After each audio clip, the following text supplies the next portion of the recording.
Szivar ég a számban, leülök a bárban, megnézem a filmet, ennyi az élet.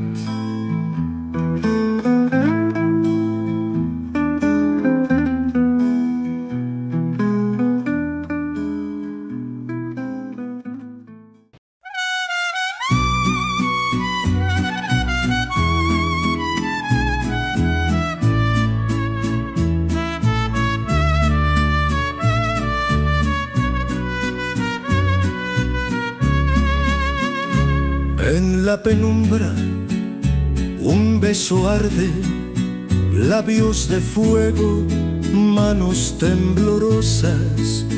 Tu sombra danza, jamás cobarde, y mis palabras son dudas borrosas.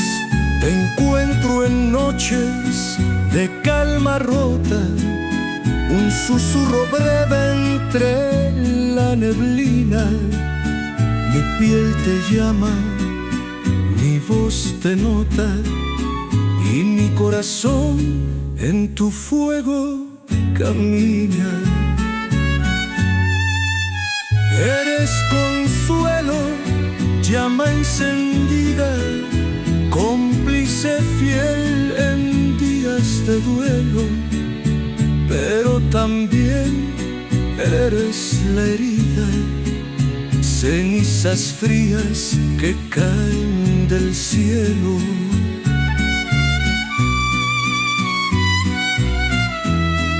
En cada bocanada pierdo mi alma, tu abrazo breve me da la vida, pero detrás de tu dulce calma esconde siempre la despedida. Oh amor fugaz, pasión tan cruel, te tengo cerca, pero te pierdo como un relámpago. Sziasztok, üdvözöllek titeket, ez itt a Szivarmesék. Mai beszélgető partnerem Horváth Gergely. Szivar szomelié, mint általában, és pedig én, Varga Dániel vagyok. Üdvözöllek titeket! Igazából in medias res kezdettel szeretném az egészet belovagolni, vagy éppen mondjuk azt, hogy mint Simón Bolívar belovagolni a dél-amerikai területekre. Amazonasba. Bele az Amazonasba. Szóval mindenképpen egy in medias res-szel akarnám az egész műsort kezdeni, hiszen egy nagyon hosszú szivart fogunk ma tesztelni, ez pedig a Bolívar New Gold Medal. Szia Dani, sziasztok! Igen, ez egy nagyon különleges alkalom, hogy megkóstoljuk egy fantasztikus szivart, amit igazából újból bevezettek, de átadom Dánielnek a szót. Ez egy, ugye azt tudnotok kell, hogy most így karácsony előtt az utolsó tulajdonképpen, amit forgatunk, nyilván azt nem derül ki most számomra, hogy derül ki, hogy mikor fogjuk ezt az adást ezt majd így lejátszani, illetve bemutatni nektek, de türelemmel várom, hogy milyen a Bolívar Gold Medal. Kóstoltam már egyébként párszor, főleg még a régi Gold Medal, azok fantasztikusak voltak, jól emlékszem, kicsit más a méret, de igen, ez egy különleges Ugyebár karácsonyi szivar. Így van.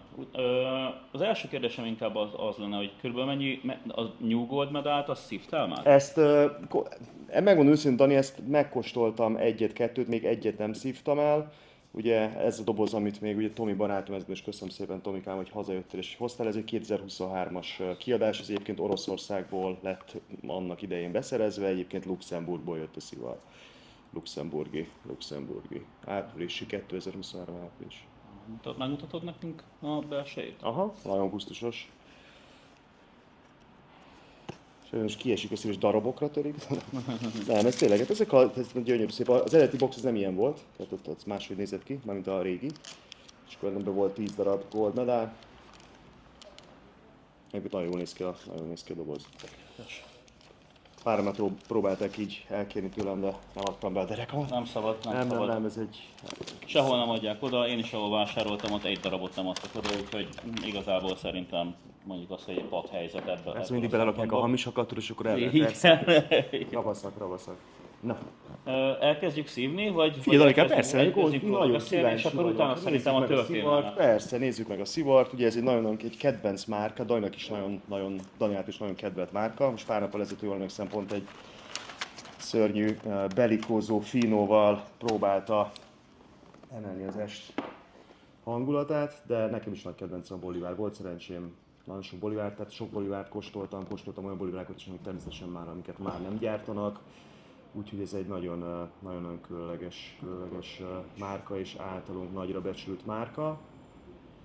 Hát ugye ez egy ilyen, szóval Dani is meg fogja mutatni, ez egy gold medal, ez egy kis tulajdonképpen aranyfóliában van besorolva, ez egy La Casa Edition, ugye, La Casa Habano-nak készült, ugye ez a különlegessége, de ezt is majd Danikám nyilván elmondott, hogy itt elég, tehát nem lehet ugye leszedni a gyűrűt, illetve a gyűrűt ezzel a kis hüvellyel együtt kell leszedni, én megmondom őszintén, én csak kihúzom belőle a szivart. Kíváncsi vagyok, hogy milyen állapotban van. Hát igen, ez tökéletes. Meg ez 2023-as, tehát több mint egy éves szivar, de nagyon kis gusztusos. Tehát ugye így néz ki jól, rajta van igazából a bolivár gyűrű, rajta van igazából a La Casa gyűrű, és akkor ugye maga tulajdonképpen ez a fólia, vagy az aranyozott fólia, ez pedig dombornyomot, tehát és akkor bele van írva igazából, hogy gold medal. Szivatos minta? Aha. Hát igen, a szivar az. Ugye, amikor ilyet látunk, például hogy egy kicsit zöldebb, ugye kvázi ugye, ott a fermentáció, illetve valami történt a levél, valami úgy volt összegyűrve, vagy nedves volt, akkor szokott általában ilyen kicsit elszíneződni, de mindig azt mondom, hogy ez egy ilyen, mint egy szépségpötty, tudod, ez egy kis szeplő igazából. Tiéd az milyen, Danikám? Szóval elméletileg és gyakorlatilag is 74%-on történt a humidifiálása. Most így, hogy kinyitottam már a Marius Wizardnak a humidorját, amit kaptam tőlük, most már így 59 hirtelen természetesen. Otthon nekem folyamatosan a szivar ugyanebben a humidorban van, maximum annyi, hogy leszoktam kezelni. Geri elvesztett valamit. Nem tudom, csak mindjárt tüsszentek egyet, és azt így majd kivágod, ez első alkalom, hogy tüsszentek, de bocsássatok meg. Általában 3 vagy 7-et szoktam, úgyhogy remélem ezt most nem fogom bemutatni. Na. És nekem a szivarnak én el kell mondanom, nekem az egyik kedvenc szivarom. Gyakorlatilag, hogyha megnézzük, szerintem nem csak az én kedvenc szivarom, összeírtam pár. A Halfwheel 82 pontot adott a 100-ból, a Cigar Aficionado 91-et adott kétszeri felmérésre, és a 100-ból ugyanis minden évben újra tesztelik. Ez a 2023-as és a 24-es tesztelés, és 91 pontot adott. A Cigar Lovers Magazine az 93/100-at, az onlinecigars.com az 88-at, és a C-Jars az pedig 91/100-at. Úgyhogy igazából szerintem egy nagyon jó kis badge-el állunk itt per pillanat a zsebünkben. Gyakorlatilag, ahogy a Geri is elmondta, alulról fölfele történik a nyitása. Hogyha nagy nehezen le tudod venni az arany, hogy mondjam, ezt a 2/3 borítást, akkor igazából már eleve meg fogod sérteni a kicsi gyűrűt. A régi Bolivár és a régi Gold Medal és a New Gold Medal között azért vannak különbségek. A régi Gold Medal az 42-es gyűrű nagyságú volt, és ugyanúgy 6,5 inch hosszúságú. Ez 48-as. Ez pedig 48-as, így van. Amit el kell mondani mindenképpen, hogy a szivarnak az arany része, az a régi Gold Medalban rövidebb volt, körülbelül a feléig ért, és úgy volt egy teljesen másfajta gyűrű. Nagyjából ez a gyűrű volt, viszont nem voltak ezek az élek benne, de azt mindjárt meg is mutatom nektek. Tehát ami az igazából a kettő közötti különbség, hogy ezek az élek itt benne, ezek nem voltak, hanem egy teljesen lekerekített gyűrű volt. Egy kicsit más színezéssel, nyilván a régibe is, hogyha La Casa de Habano-ból vette valaki, akkor azt meg tudta tenni. Azonban ezt a szivart 2023. februárjában adták ki a Habano Fesztiválra, és az a különlegessége ennek a szivarnak, hogy ez volt az első olyan szivar a 22. Habano Fesztiválon, és ez volt az első olyan szivar, amit meg is kaptak már, a bemutató szivart. Csoda történt. Igen, és 2 szálat kapott meg mindenki, és meg is vásárolhatták, és ez volt a nagy ütés. Soha nem lehetett az új szivarokat megvásárolni, ezt a szivart megvásárolható volt minden egyes fesztivál, premier rendezvényen lévő meghívottnak, tehát nem mindenkinek azért, a premier rendezvény, a vacsorán lévő Gálára, meghívottnak, így van, igen. és mindenki 2 doboz szivart vehetett, és a 2 doboz szivar darabonként $270 volt, ha jól tudom. Az igen. Ugye meg maga az eredeti Gold, az, ha jól emlékszem, 60-as években adták ki, és akkor lejárt 92-ben ugye megszüntették a gyártást, aztán 2007-ben bemutatták újból, és akkor megint 2011-ben ugye abba hagyták a gyártását, és még nekem volt szerencsém azokból az időkből kóstolni Goldmanát, ugye akkor ezeket még lehetett vásárolni. Annyira nem volt érdekes, hogy ez az egyik limitált szériás szivart az elmúlt 10 évben iszonyatosan megnőtt a kereslet a limitált szériás szivarok iránt, tehát elképesztő, hogy mennyit vásároltak még annak idején a vendégek. De ez ugye 11-ben abba hagyták, és most nyilván ez annyira hiányzott a portfólióból, hogy tehát muszáj volt bevezetni, illetve újra bevezetni. Még annyi az érdekesség, hogy a Kubában a 48-as vitolák, ugye ez egy 48-as vitol, a 48-as vitolák azok általában így tehát van többféle Hermoso, 1-es, 2-es, 3-as, 4-es, azoknak általában 46-os a gyűrűmérete, tehát ez is egy Hermoso vitola lehet egyébként, vagy annak idején ez annak indult, vagy nagy hasonlóságok mutat a Hermosokkal, de ez egy nagyon kecses szivar. Ez igazából egy ilyen kicsi, nem tudom, Julieta 2-es vitola, nyilván annál vastagabb, meg rövidebb, de hogy így engem így mondjuk ez talán egy ilyen mini Churchill-re emlékeztet, egyébként nagyon kellemes, szép szivar. Felajánlom. Köszönöm szépen, Danikám. A történelméről majd időközben fogunk szerintem így beszélgetni, illetve szerintem mindenképpen hozzá kell tennünk Simón Bolívarnak az élettörténetét is. Azért azt nem árt, hogyha elmeséljük Simón Bolívarnak. Nagyjából csak egy Én igen, mindig úgy mutattam be, hogy ő az, aki igazából felszabadította Dél-Amerikát igazán a spanyol uralom alól, tehát ő egy nagyon-nagyon fontos, úgyhogy Spanyolországban élt. Kedvelt, sok által kedvelt, sok által gyűlölt figura, ugye természetesen, de hogy mint általában megosztó, igen, de hogy így nagyon-nagyon sokat köszönhet Dél-Amerika igazából Simón Bolívarnak, pontosan azért, mert felszabadította az országnak a nagyobb részét. Viszont Danikám, most annyira nem vágtam le belőle sokat. Nézzük kicsit feszesebb, még vágok egy picit. Én is kepelem, per pillanat. Figyelj, és mindig megnézzük először a szivart. Nyilván láttam már ennél hogy milyen vékonyabb és úgymond gusztusabb borítólevelet, de hát elég vékonyak a vénák, az erek benne. Hát klasszikus, ugye a szín az nagyon boliváros, tehát ugye ez nagyon-nagyon jellemző. Tiéd? Hát Daniel, tiéd tehát én szerintem az enyém 68%-on volt, tiéd 64-en, és hogyha megnézed, talán tiéd, vagy 74, ez kicsit talán vastagabb, és pontosan azért, mert ugye több nedvességet szívott be, de amúgy a tapintásra ugyanaz. Tehát ez még az árnyalata is, hogyha megnézitek, mondjuk Daniel tiéd talán egy kicsivel, egy hajszányival sötétebb, de nagyon-nagyon, ugye ez a klasszikus Bolívar, ez ilyen kláró, igazából kláró árnyalat. Azt olvastam róla a Cigarra-aficionádóban, hogy ez a tipikus Colorado kláró.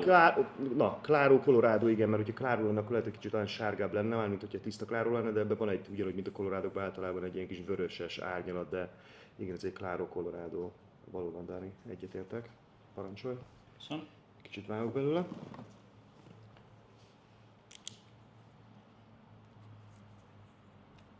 Annyit még viszont elfelejtettél, hogy 2007-ben és 2011-ben, ha minden igaz, most ezt így fejből mondom. 2007 és 2011-ben Németországban 2000 dobozzal adtak ki, ha minden igaz. Volt, igen, ez egy elég egészen pontos részlet, Dani. De mondom, az is egy különlegesség volt benne. Nagyon keresett szivar, főleg manapság. Neked milyen a... Az kicsit feszes, de ez... Nekem jó, én nem érzem feszesnek, én néhol inkább ezt mondom, hogy ahogy az előbb is hozzáérhettél, egy picit ilyen puhább. A konstrukciónak a feszességét azt érzem, viszont a szivarnak a feszességét, tehát hogy még jobban feszesebb lenne és nehezebb lenne. Abszolút könnyedén átszívható, szerintem egy ilyen tökéletes levegőzéssel van. Én nem mondanám azt, hogy ez problémás lenne, legalábbis természetesen az enyémnél. de mondom, én mindegyiket ilyen 74%-on tartom folyamatosan pont ebből. Fúrót nem fogunk használni, de ha megfogod, Dani, fog meg itt. Én gyanítom, itt van benne egy... Érzed, hogy kicsit ott van egy kemény, ott így megnyomod. Aha. Aha, ott van benne egy kis Aztán. csomó, hát kubai szivar. Én most itt próbálom masszírozni, nekem semmi. Van egy vastag levél, és hát ugye ez egy érez, konkrétan érezni is lehet, tehát ez valószínűleg kötőlevélnek a... Hát egy elég kemény, de hát nyilván nem adjuk fel. Nem szabad. Szóval, hát nagyjából szerintem gyújtsuk meg, már soha nem fogunk a műsor végére érni. És kóstoljátok meg a bolivárokat, nyilván tehát jelen pillanatban legjobb tudomásom szerint Magyarországon nem beszerezhető, viszont lehet, hogyha külföldön járt, akkor nézzetek be a helyi boltokba, és elsősorban kóstoljátok meg a bolivár belikózó finót. Ez ugye ez egy ilyen pici kis, ilyen tulajdonképpen egy belikózó, tehát egy rövidebb tulajdonképpen piramides, de ez egy fantasztikus szivar. Nézzük, hogy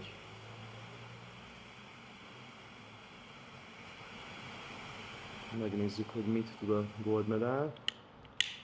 Ugye Pap Gabi már kóstolta, ő azt mondta, hogy nagyon jó. Tomi barátom is legutóbb, mikor itt volt elszívott, ő is azt mondta, hogy nagyon jó. Most nem ugyanazt a badge-et szívjuk, azt azért tegyük hozzá. Nem ugyanaz, ez egy másik. Én ezt 2024. januárjában vettem Cipruson. Válasz bármelyiket. Én 2024. januárjában vettem Cipruson ezt a szivart. Gyújtásnál most per pillanat cédrusos, krémes, enyhén mogyorós ízeket érzek, és most azért gyújtottam a számba, és nem pedig a kezemben a szivart, mert nem szerettem volna egy milliméternyi kormolást sem a szivarba előidézni. Szerettem volna most megízlelni úgy a szivart, hogy nagyjából a számba gyújtom.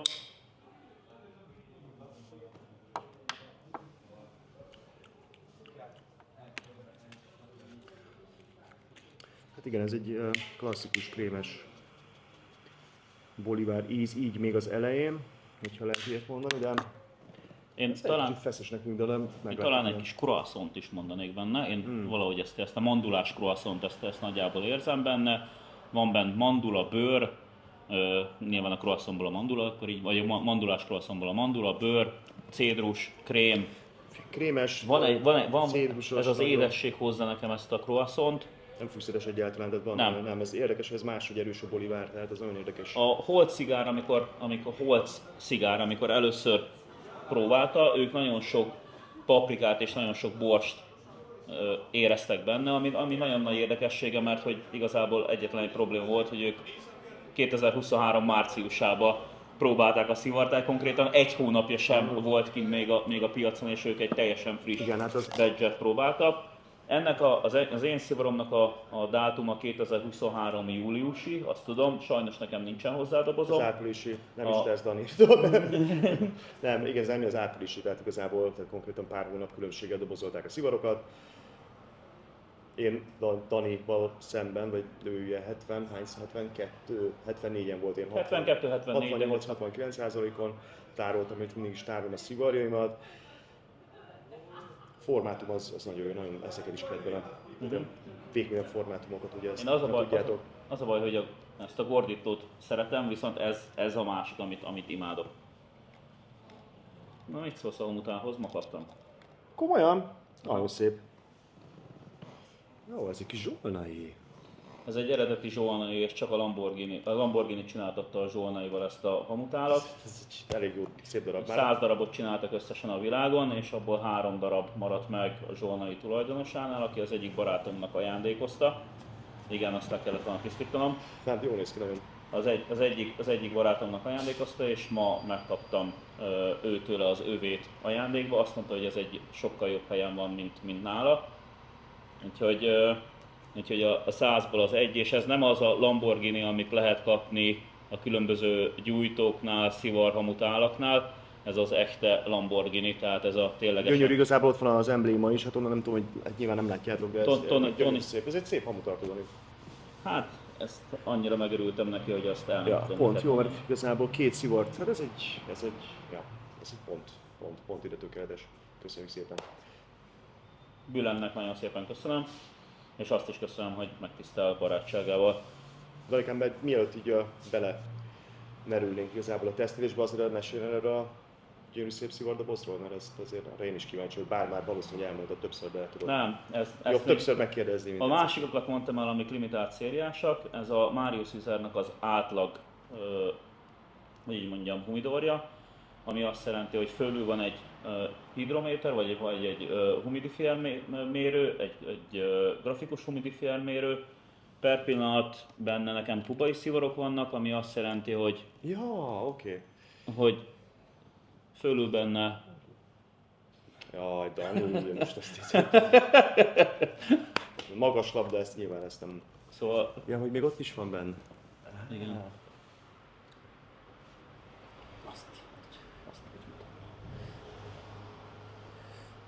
Danikám, szerintem ezek egyik sem... Ez is hamisnak tűnik. Nagyon szép, nagyon szép. Abba elbasztam, ami pont a kezedben van, mert Arra azt látod, igen. Kicsit meg van foltosodva, hát majd lehet, hogy el is találtuk egy képet. Hát igen, ez egy hopp, ez egy 95-ös Monty 1-es, ha jól emlékszem. 80. 80? 85-ös. Ezt nem tudom, kaptad már ilyen? Ezt még a Billentől kaptam ugyanúgy. A tiédet azt elszívtuk itt. Jó van, oké. Nem, mert van nekem is 95-ös Monty 1-esem, Ez 95-ös vagy nem? Ez 95-ös. Ez 95-ös? Akkor 95-ös. Ez 95-ös. 95-ös Monty 1. Nem olyan rossz. De gyakorlatilag... Szép ez a doboz. Köszönöm. Még Marius, a Vlad hívott fel akkor, amikor először, sajnos azt a műsort nem tudom megmutatni nektek, mert annak a videóanyagát az úriember, aki felvette, az igazából eltűntette. Hát igen, ez egy szép doboz.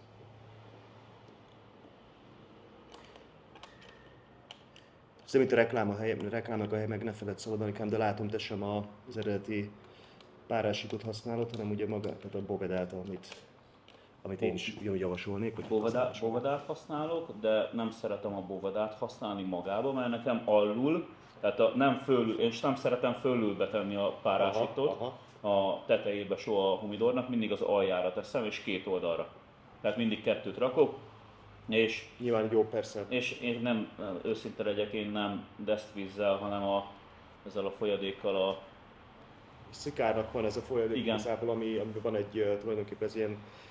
Penészölő is van benne. Hát ez egy ilyen kicsit tehát ilyen nagy viszkozitású folyadék, egyébként ajánlom figyelmetek, és van benne egy olyan speciális igazából adalék, ami meggátolja tulajdonképpen a penészbombának a terjedését, a képződését, úgyhogy ez elég jó kis tudsz. Geri, mesélj, milyen ugye, jó, abszolút bolivár, tehát ez most egy abszolút bolivár, ugye én a bolivárt azért kedvelem, mert nagyon erős, és ezt már többször elmondtam, hogy amikor először szembesültem azzal, hogy valaki mondta, hogy krémes a szivar, és ugye ezt nem értettem, hogy krémes szivar, hogy lehet krémes a szivar, mert ugye vagy ilyen ez a buttery, és ugye érdekes, hogy a boroknál, ugye például a nagyon klasszikus, nagyon jó minőségű, mint a Montrachet és Chassagne Montrachet egy jófajta tulajdonképpen fehér sárdonnay, tehát burgundi, azok ugye nagyon krémesek, illetve sok esetben főleg ez jó minőség, nagyon krémesek, és ugye akkor mondta nekem valaki, hogy hát figyelj, akkor kóstold meg egy bolivár belikózó filmet, és akkor megérted, hogy a szivar mitől lehet krémes. Na, és akkor megkóstoltam a bolivár belikózó filmet, és egyből megértettem.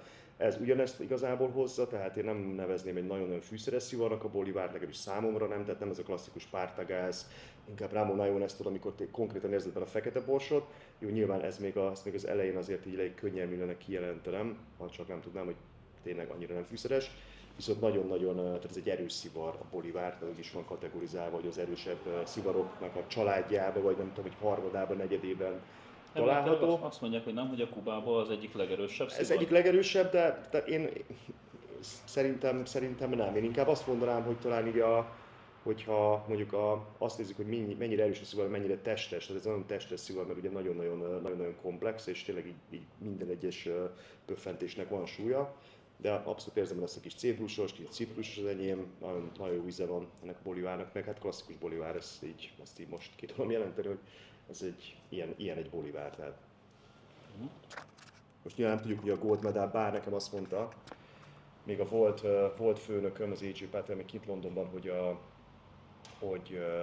tehát a szivar erősség, ugye ez sok esetben összekeverik a szivar erősséget meg a testességétől, és akkor igazából van, tehát valamikor nagyon megkóstolsz, kb. Olyan, mint a nikaragóiaknak magas nikotin tartalom, attól még nem feltétlenül jelenti azt, hogy a szivar maga erős, hanem ő is mindig azt mondta, hogy igazából amikor tényleg így ő elkülöníti, nyilván én is, mert én is így tanultam, hogy az erősséget meg a testességet azt igazából így elkülönítjük egymástól. És ez tényleg ez én nem mondanám ezt erősnek egyáltalán, Dani, de nagyon-nagyon hozza azt, amit egy bolivártól mondjuk legalábbis én elvárok, vagy gondolom erre ezt mondjuk a Bazsa is azt mondaná egy csukott szem, hogy ez biztos, hogy bolivár. Érdekes, hogy annak ellenére, hogy mondta, az enyém kicsit feszes, tökéletes elég. Tehát ugye van egy nagyon egy kis ellenállása, de nincs benne csomó, tehát azt már érezném nyilván, ha most nem szép lesz. Így körülbelül nekem az 1 centinél per pillanat belépett egy fás íz. Nem mondanám a cédrusra, inkább egy fás ízt mondanék rá. Fási, Ádám. Nincsen olyan nő, mely többet érne nálad. Szóval fás ízt mondanék rá. Mindenképpen megmaradt a krém, a cédrus. A cédrus egy kicsit a fa mögé bújt szerintem. Benne érzem ezt a mandulát, ezt a dió mandulát igazából még mindig. Abszolút nem érzek se borst, se paprikát, még retróba se. Aztán édességet mindenképpen érzem ezt az enyhe croissant-észt, nekem még mindig megvan. Ez, amire mondják, ez a pirítós, vagy igen, nem pirítós, tudom, ugye? ez a gabonát igen. mondják, ez a égetett vagy kelt gabonát, ezt mindenképpen. És talán egy kis virágos édességet ad valami, de ezt még meg nem mondom, hogyha most be kellene azonosítani, akkor én egy hátul megbújó narancsot mondanék. Például nekem citrusos, én igazából, tehát mondom, én nagyon elfogult vagyok a bolivárokkal szemben, nagyon szeretem bolivárokat. Abszolút kicsit fás. Pedig Bari, most megint úgy kell mondanunk, hogy teljesen függetlenül. Abszolút, de tényleg abszolút teljesen függetlenül, igen. Tehát de ez tehát fás, enyhén citrusos, van egy nagyon-nagyon enyhe, hogy mondjam, édes lecsengése, meg hát ez egy nagyon elegáns szivar, tehát ezt nem is lehet erősen szívni, tehát ez már az a formát, amit tényleg csak így türelemmel lehet igazán élvezni.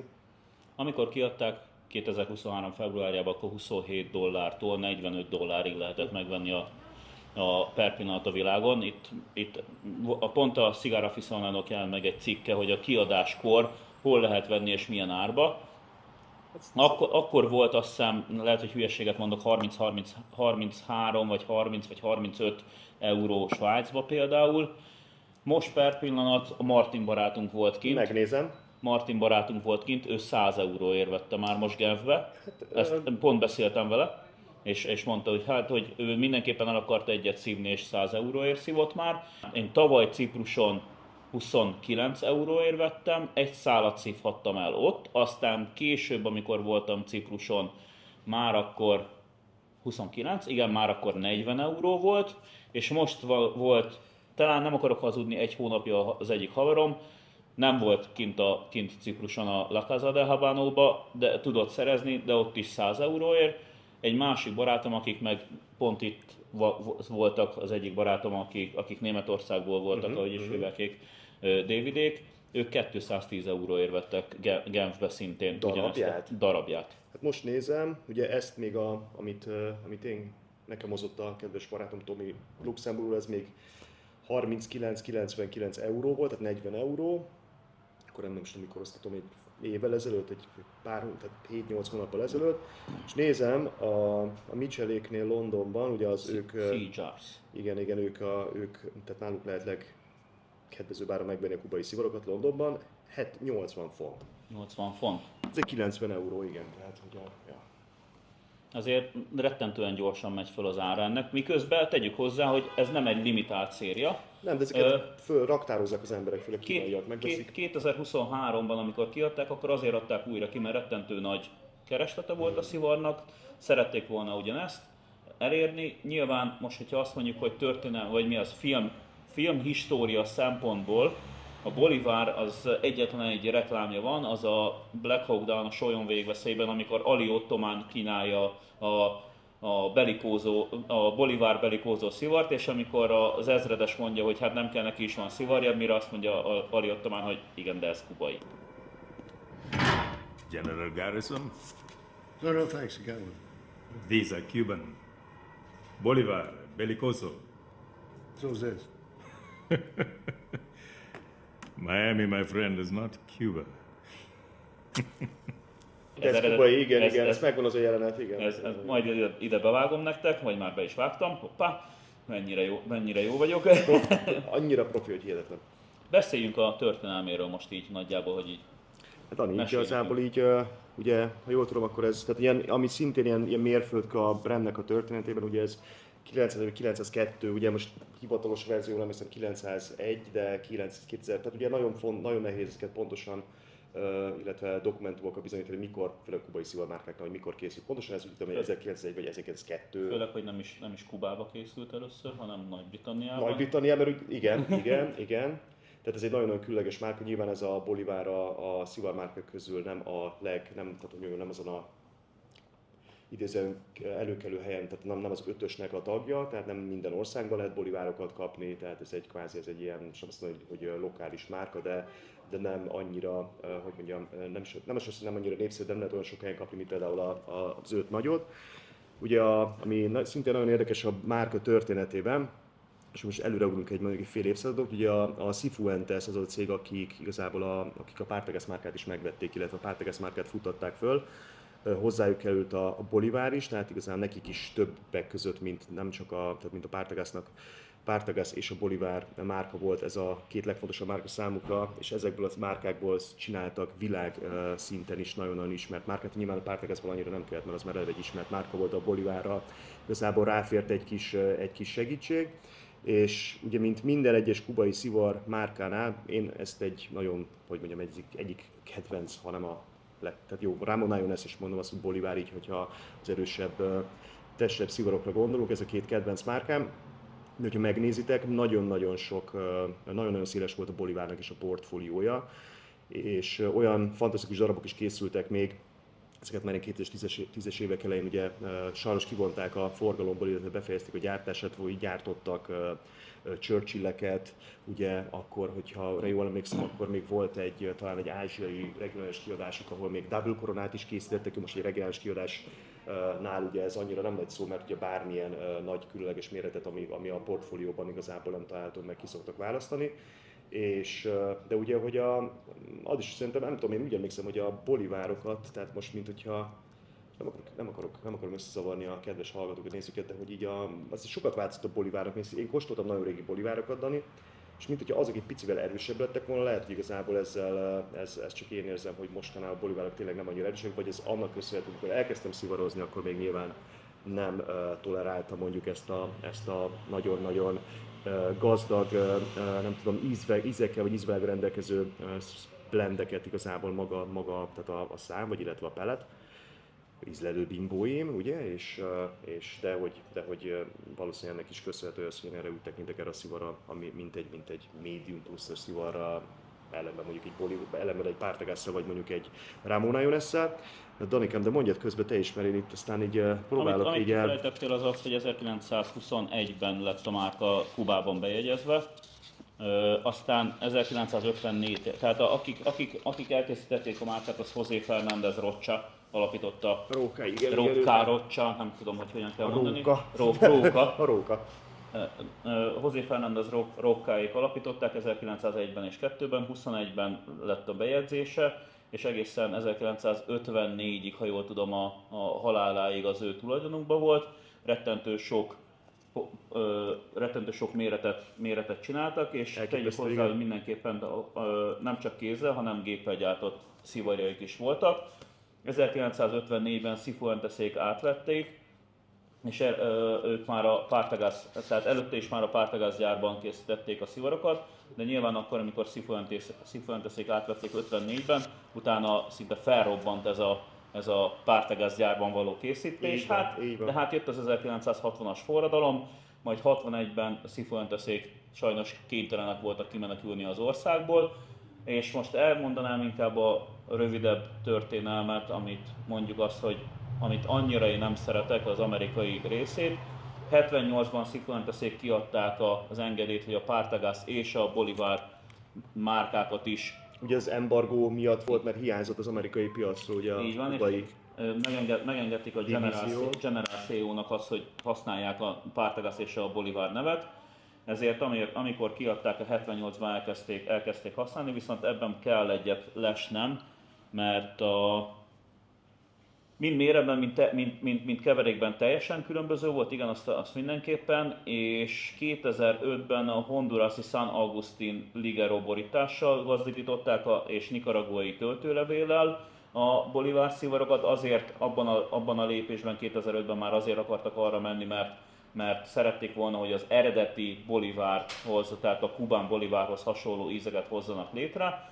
Gyakorlatilag ez nem jött létre, aztán 2015-ben a General CEO áthelyezte a Bolivárnak a termelését a Founders szigárhoz, ami igazából egy leányvállalata, tehát Persze, igazából nem történt semmi. Jól hangzik, igen. Igen, tehát átadta a Founders szigárnak, igazából elrontották a még lévő konstrukciót teljesen, rettentően csúnya gyűrűt kapott, ami nekem már elnézést, de ez az én véleményem, és egy nagyon ronda gyűrűt kapott egy pigtail-t, egy vágatlan lábat, egy sötétebb Connecticut Habano levelet, valamint egy ekvádori szumátrai kötőlevelet, és itt jön a poén a legvégére, nicaraguai, hondurasi, mexikói és extra még egyéb országokban lévő töltőlevelet. Tehát konkrétan semmit nem hagytak meg az amerikai szivarba, majd, hogy visszaugorjunk a Kubánhoz, ugyebár 1960-ban, ha jól tudom, akkor ugyebár ugyanúgy tehát államosították a szivart, ugyanúgy az államhoz került a Bolivar szivarnak a gyártása. Nem volt annyira felső kategóriás szivar, hogy a Geri is elmondta, bár nekem szerintem az egyik kedvencem. Nem, abszolút, hogy nem volt annyira népszerű, ugye, mert ez egy másodlagos márka volt mindig is, tehát most már nem, de hogy sokáig. Én amit még mindenképpen megemlítenék, hogy nagyon sokan úgy gondolták, hogy kannabiszleveleket olvastam, de tudom. Nagyon sokan úgy gondolták, hogy 1900-as évek elején kannabiszleveleket sodortak hozzá, és azért adta meg a különleges ízt, ezt Bolivárék, vagy a José Fernández, igen, Rockáék, azok ezt megcáfolták, és mondták, hogy nem volt soha ilyen. Gyakorlatilag az átlag emberek, ez egy ilyen köznyelven lévő kis szóbeszéd volt, hogy van benne kannabiszlevél. Én abszolút nem bírnám a cannabis, sőt, nyilván a maiban már nincsen, de szívtam már régebbieket is, de ott sem éreztem. Dani, én azért nem tartom ezt valószínűleg, mert ugye szerintem egyik korábbi adásban beszéltünk arról, hogy ezek a levelek, ugye ez nyilván jól használnak hozzá, nem tudom, valamilyen nem műtrágyát, tehát természetesen igazából trágyát, amivel tudják, hogy mondjam, dúsítani a földnek a termőtalajnak a tápanyagtartalmát. Nyilván ezt minden évben el kell végezni, de hogyha ugye szivarosok az elég finnyásak vagyunk, és hogyha mondjuk bármi olyan adalékanyag kerül egy szivar, most nem ezekről a múcokról, nem ezekről beszélek, tehát a kis cigariókról, de bármi adalékanyag belekerül, az biztos, hogy érezni az ember. Teljesen mindegy, hogy mi, tehát azt most nem tudom, belemártod valamibe, azonnal megérzi a szivaros, mert ugye hozzá vagy szokva, tehát annak nem lenne nem tudom, dohányíze, ilyen egyszerű. Tehát szerintem ez egy városi legenda lehet. Szerintem is. A konkurenciának, nem tudom, az elmebaja, de hát... A leveleket Vuelto Albajó vidéken csinálják, ugye, mindenképpen persze. És az összes levél Ligero levél, ha jól tudom, tehát a felső részben. Hát ugye ez a különböző primingok, de hogy legalábbis nekem azt mondták, vagy azt tanultam, hogy mikor van ugye a növény, ugye az eleve az alsó leveleket azért nem használják, mert ugye, hogy mondjuk esik az eső, vagy ott az eleve koszos a levél, illetve nagyon kevés nap, tehát energiát tud beszívni, illetve feldolgozni a nap által, tehát ugye nyilván kisugárzott energiából, és ugye a középső részt, illetve a felső részét szokták azt mondani, hogy a középső harmad és a felső harmadnak a találkozásán azok a legjobb, tehát tulajdonképpen igen. De nyilván ebben van mindenféle, tehát ebben belerakják a szekkót, a likérót, voládót, van benne ugye természetesen nyilván kötőlevél, ami általában voládó, meg ugye van rajta a borítólevél, de ez nem egy erős szivar, viszont nagyon zavaros. Én sem mondanám. Nagyon zavaros. Nekem őszinte legyek, nekem ez az ízvilág, ez az erősség, ez az, ami rettentően bejön. ez a krémesség, amit ad, nekem még mindig megvan az a narancsíz benne. És itt talán ki is kell térnünk arra, hogy elnézés, hogy olyan szivart mutatunk be, amit nem lehet a magyar piacon kapni. De mind a ketten szerettünk volna nektek, ugyebár az előző adás az a összehasonlítás volt a low budget szivaroknak, ez egy kicsit mondjuk így, hogy 180 fokot fordulva, ez egy drága szivar, ellentétes irányba közelítettük meg ezt a támadást a mai napra. El kellett szívni ezt is, Dani. Így van, hát, hogyha már itt van, akkor el kell Igen, Daninak még van egy pár, nekem sajnos egy szál, úgyhogy én többet teszem, de ezt most annyira fogom élvezni, hogy hihetetlen.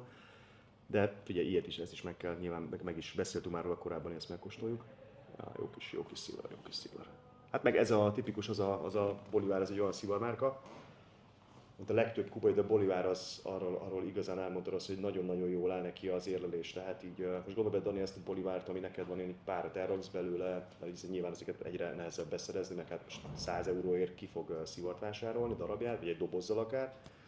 Ők nyilván vannak ilyenek is, de hogy 100 euró egy dobozzal én megvennék. Figyelj a Dániel. Nem, hanem egyébként, hogy ezt ki elrakni és megkóstolni, nem tudom, 5-10 év múlva, ez fantasztikus lesz. Mint általában a régi kubai szivarok. Ugye most többször találkoztunk itt a srácokkal a héten, ugye ez az ilyen évzáró, tulajdonképpen hét vagy évbúcsúztató, felvezetjük ugye a karácsonyt, és azért pár finom szivart megkóstoltunk. Ugye pont meséltem, hogy Dani egy Bolivár Belicózóval kényeztette magát, tényleg megkóstoltam, nagyon-nagyon jó volt, akkor Főleg a vége. Ja, de a vége tehát az a legjobb része, ugye a püspökfalat, és kóstoltunk még emellett számtalan nikaraguai szivart, szerintem dominikait is, meg tényleg két kiváló kubait, az egyik azt nektek így azért elárulom, ez egy 2015-ös limitált szériás A. Chapman, Magnum 56-os. Amikor kijött 2015-ben, akkor a szivar annyira nem volt jó, tehát annyira nem is volt kelendő, aztán egy pár év múlva elkezdte igazán azt mutatni, amiért annak idején elkészítették. És abból volt szerencsénk egyet közösen elszívni, volt még egy nagyon-nagyon, hát ez tényleg az egy ritkaság, volt inkább a Punch, a Sir David Tang, igen, emlékére elkészített hongkongi limitált széles kérdés 2018-et, az is elképesztően jó volt, úgyhogy így azt mondom, hogy ez a hét ez eddig nem volt olyan rossz lezárni egy Bolivárra, de hát azért is sokat szivaroztunk ezen a héten, úgyhogy így. Annyi változás lesz a műsorunkban, azt mindenképpen el kell mondani a nézőknek, hogy szerintem ez a legutolsó adásunk itt. Elképzelhető, még egyet-kettőig leforgatunk, de igen, valószínű, hogy a következő alkalommal máshol fogunk forgatni. És nyilván mi annyira nem fogunk változni, a környezet fog változni, gyakorlatilag szerintem ugyanezt a műsort fogjuk nektek továbbvinni, amúgy sem állt egy változatosság benne, én legalábbis nagyon szeretem, mert hogy a változatosság gyönyörködtet, és a változatosság jelenti az állandóságot. És így mondhatni azt, hogy mi karácsony előtt vagyunk, nektek ez a műsor már karácsony után fog megjelenni, úgyhogy én mindenképpen szeretnék nektek nagyon boldog karácsonyi ünnepeket és nagyon boldog új évet kívánni, bár most kinti időben azt annyira nem lehet érezni, mert vagy 10 fok volt kint. Nem, nincs annyira hideg, de kellemes téli idő, ha lehet ilyet mondani. Nagyon citrusos, hihetetlenül krémes szivar, tényleg nagyon krémes, de semmi, nyelveden érezni, hogy semmi zavaró nincs benne, azt mondom, hogy még fehér bors, kéne valami okosat mondanom, tényleg ez a citrus, citromhéj, citrom, a fehér része, ez egy... Ami még érdekesség a szivarban, pihentető szivar tényleg. Így van. Ami még érdekesség a szivarnak, hogy én a gyárat nem találtam meg sehol. Tehát, hogy nem hozták nyilvánosságra, hogy hol készítik. Tehát ennek a szivar... Sok helyen készül egyébként, mondja csak majd hozzá. Hogy akárhol néztem, mindenhol a gyár, az ki volt hagyva. Tehát nem volt az, hogy a Partlegaz gyárban, sehol nem volt. Érdekes, ezt már elmondtam korábban, hogy amikor csak konkrétan erre is emlékszem, hogy az ellágújítóban, amikor 2018 márciusában kint voltunk Kubában és meglátogattuk az ellágújítót, ott voltunk körülbelül 2,5-3 órán keresztül, és akkor ott körbe lehetett járni a gyárat, és ezt meséltem, hogy ott ültünk pont egy olyan pici kis szobában, ahol még sodorták 2018-ban 2017-es talizmánokat, ugye, limitált széria, mondták, hogy van belőle bőven levél, tehát akkor, de bocs, 2019-es, mert előre megsodort a 2012-es volt egy 2017-es limitált széria, de ugye a doboz alján megnézed, akkor tök érdekes volt, hogy 2017 és 19-es pecsét voltak, nem is ez a lényeg. És ezt meséltem, hogy körbe lehetett járni azt igazából azt a szobát, és akkor találtam egy asztalon, így összecsomózva, 25-ösével, alatt tulajdonképpen a semszilag össze volt csomózva, és alá be volt rakva egy papír, és annyi volt ráírva, vagy nem tudom, Bellicózó, vagy BF, és láttam konkrétan az Ellagújtóban, tehát a kubai, a Cohibának tulajdonképpen a házában. Volt Bolívar Bellicózó Fino, volt Ramona Iones Specially Selected, és még talán egy márka volt, amire talán nem mixem, talán Juan López, és akkor kérdeztem ott a nem tudom, a termelésvezetőt, hogy mondom, elnézést, hát Cohiba szülőházában vagyunk, hát ezt hogy kell elképzelni, és akkor azt mondta, hogy munkamegosztás, mindenhol sodornak mindent. Tehát ugye nyilván elküldik a blendet, elküldik a leveleket és összesodorják. Tehát ahol éppen van szabad kapacitás, akkor oda át szokták a termelés helyezni. Ugye nyilván ez az előnye annak, hogyha államosítva van mondjuk az egész ipar, mert tulajdonképpen bárhol tudnak bármit, tehát ugye nem kell igazából a konkurenciától adódni, vagy aggódni, vagy azért, hogy éppen valahol nem lehet felszabadítani tulajdonképpen munkaerőt. Ja, ez érdekes. A szivarnak a hosszúsága, ahogy elmondtuk, az 6,5 inch, az 165 mm, 48-as gyűrű nagysággal rendelkezik. Per pillanat inkább mondjuk azt, hogy nincsen limitálva. Nincs, de nagyon, tehát sokszor előfordul. Keveset csinálnak, de nincsen limitálva. Mondjuk így, hogy nincsen limitálva. Aladdin vagy igen. Aladdin? Melyiket mondjam, az Aladdin hírt vagy az Aladdin hírt? Az Aladdin hírt? Maga hív Aladdin.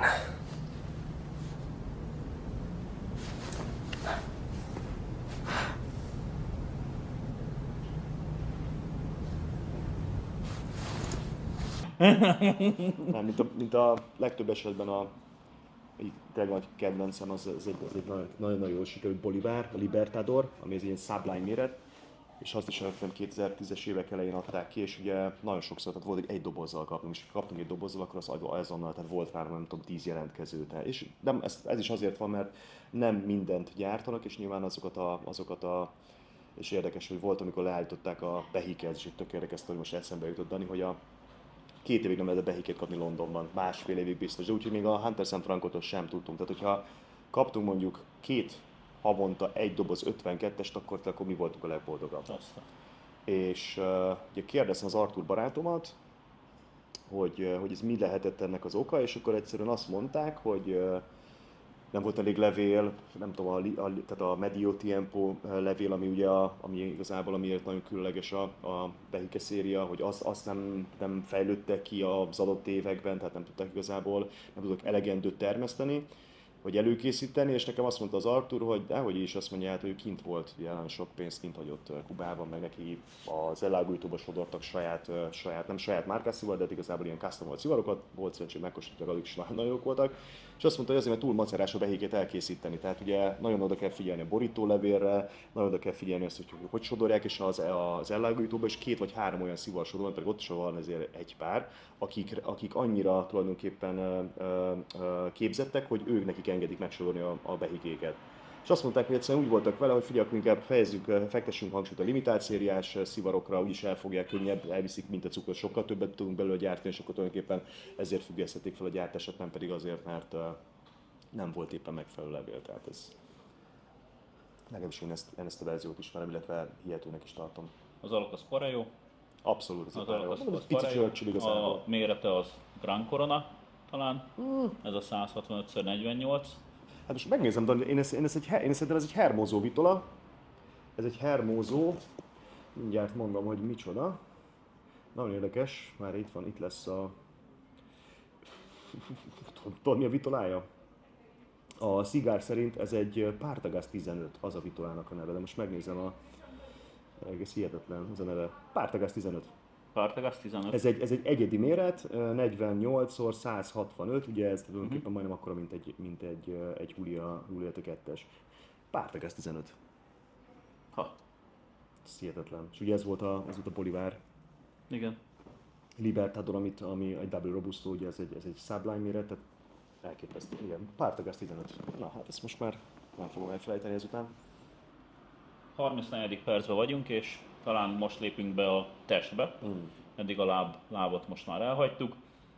A változást én per pillanat, amit érzek, enyhébb lett a citrusossága, tehát ez a narancs ez egy kicsit elveszik, de még mindig érzem.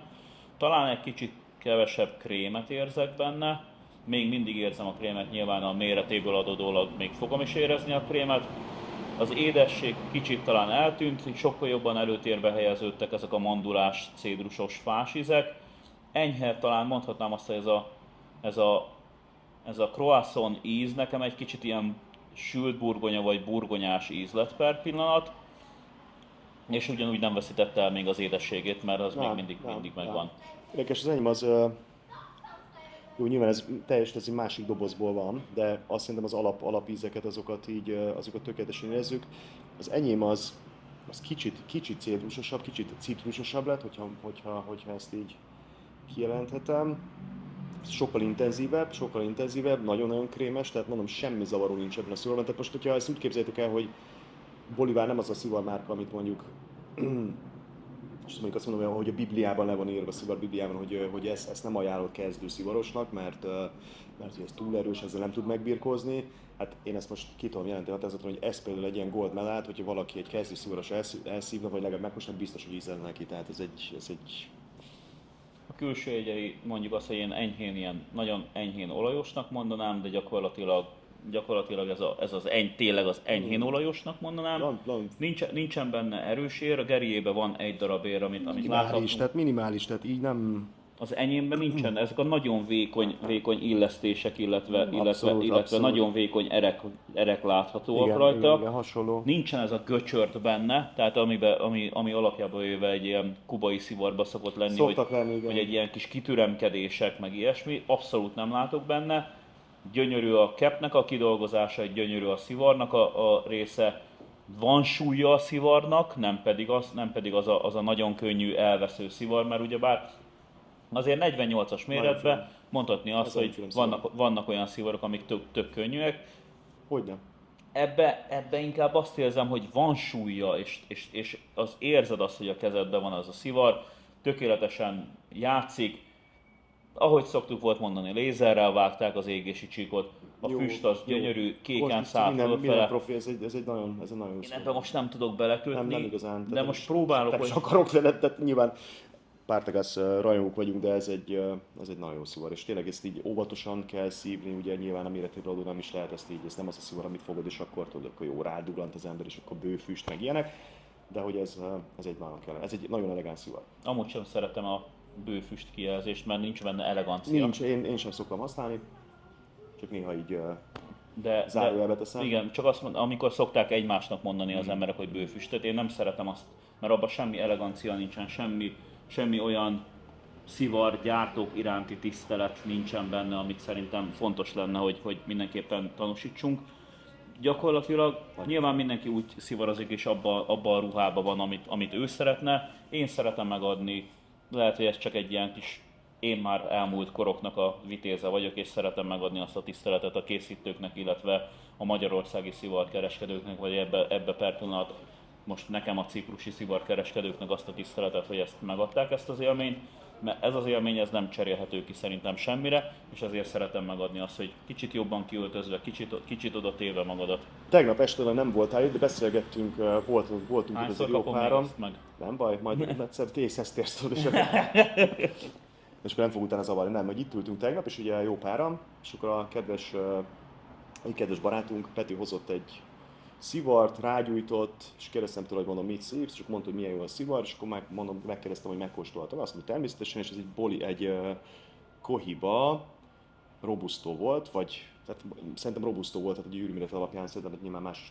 nem nagyon lehetett, de hogy ez a hamis Cohiba volt, mondja a Peti, de hogy finom, és ugye erre reflektálva én azt mondtam, hogy de erről majd fogunk később beszélni, meg erről majd csináltuk egy műsort, vagy akár több epizódot is, hogy ez a eredeti, hamis, stb. És akkor ugye így ami egyszerűen valaki ezt mesélte nekem évvel ezelőtt, vagy talán korábban, hogy vásárolt hamis behikét, mert tudta, hogy nem eredeti, de hogy 70%-ban olyan volt, mint az eredeti behike. És akkor így magamban, de ezt többször hallottam már, Dani, és akkor, hogy 70%, vagy hogy tudod, 70%-ban, mint a bacon, vagy 80%-ban, ez, most én ezt ennyire leegyszerűsítem, ez vagy behikét szívsz, vagy nem behikét szívsz. Tehát nincs 70-30, tehát nincs 80-20, tehát ez nem így működik. Főleg 80-30. Ja, nem, 70, bocs, Vagy 70, nem, 70-30-80. Nem, én mondom. Ja, Én mondom, csak azt. Nem, tényleg, és akkor mondtam, és akkor megkóstoltam azt a kohibát, eleve gyanús volt, mert a kohibának is ugye ez az árnyalat, amit ők használnak, bár a kohibája ez kicsit ilyen, talán kicsit ilyen élénkebb sárga, tehát az látható, hogy arra nagyon nagy gondot fordítottak a borítóleveleknek igazából az előkészítésére, de hogy ez egy Maduro kohiba volt, és megkóstoltam, mondom, ez nem kubai. Tehát egyből érzed, hogy nem kubai, ez nem egy Kubában készült kubai szivar volt.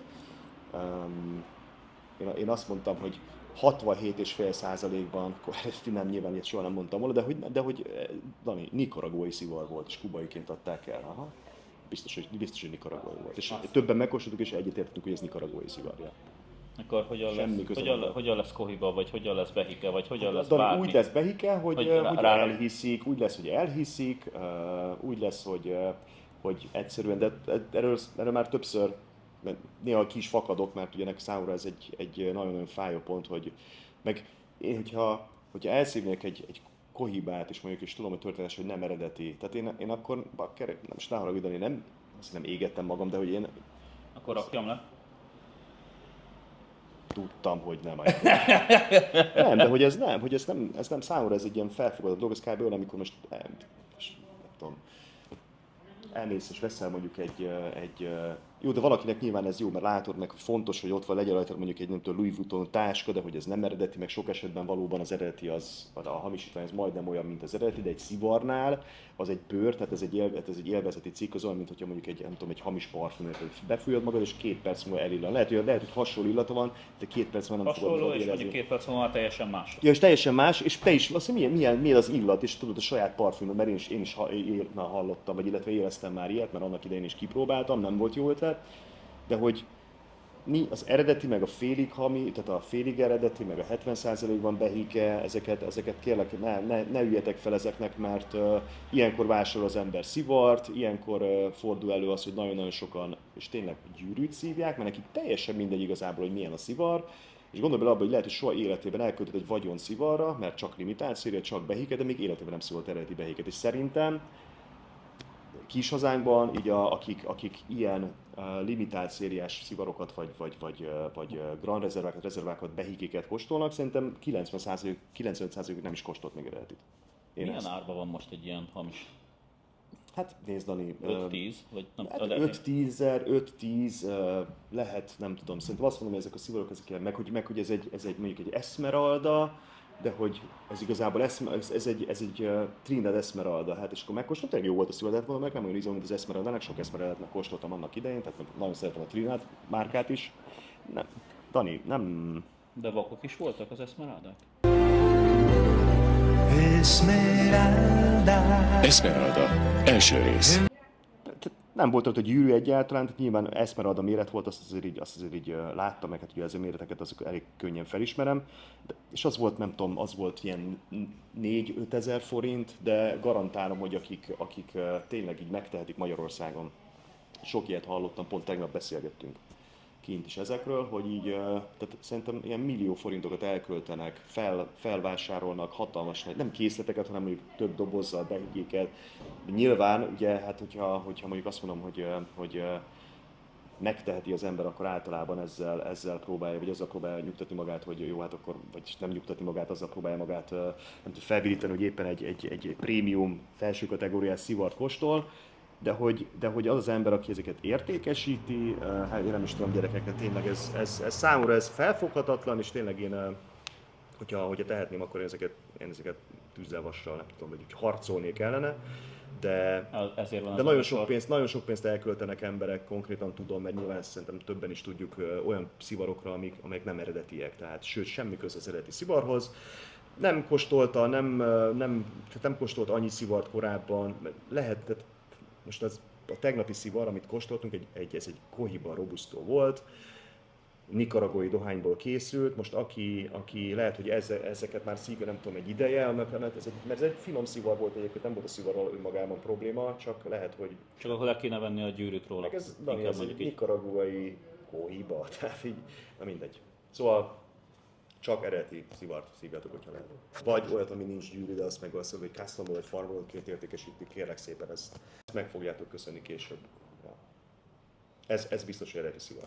Az én véleményem, lehet, hogy ez megint egy sarkalatos vélemény, az én véleményem az, hogy ha már 4-5 ezer forintot kiadtok szivarra, és Bolivárra, vagy Kohibára, vagy bármi hasonlóra adtok ki, tehát fake szivarokra adtok ki, akkor inkább menjetek be egy bármelyik trafikba, és vegyétek meg azt a szivart, amit annyi pénzért meg tudtak venni.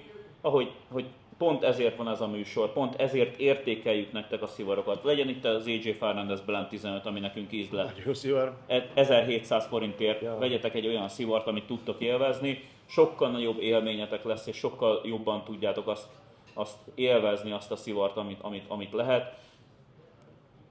Vegyetek egy 6200 forintért, ha már egy felsőbb kategóriában vagytok, és Ambassador, nyilván most azokat a szivarokat mondom, amit mi már teszteltünk nektek, és itt voltatok. Vegyetek egy Ambassadort, ami szerintem az egyik legjobb szivar, és talán azt mondanám, hogy az egyik legjobb olyan szivar, amit mi úgy teszteltünk, hogy 91 és 94 mert pontra. Az mindig jó, a Ambassador, az gyerekek, az mindig jó. És ne keverjétek össze a Premierrel, mert azt is szeretném itt majd tesztelni, viszont az egy teljesen más. Az teljesen más. Én nem kevés Premiert szívtam, annál több Ambassador.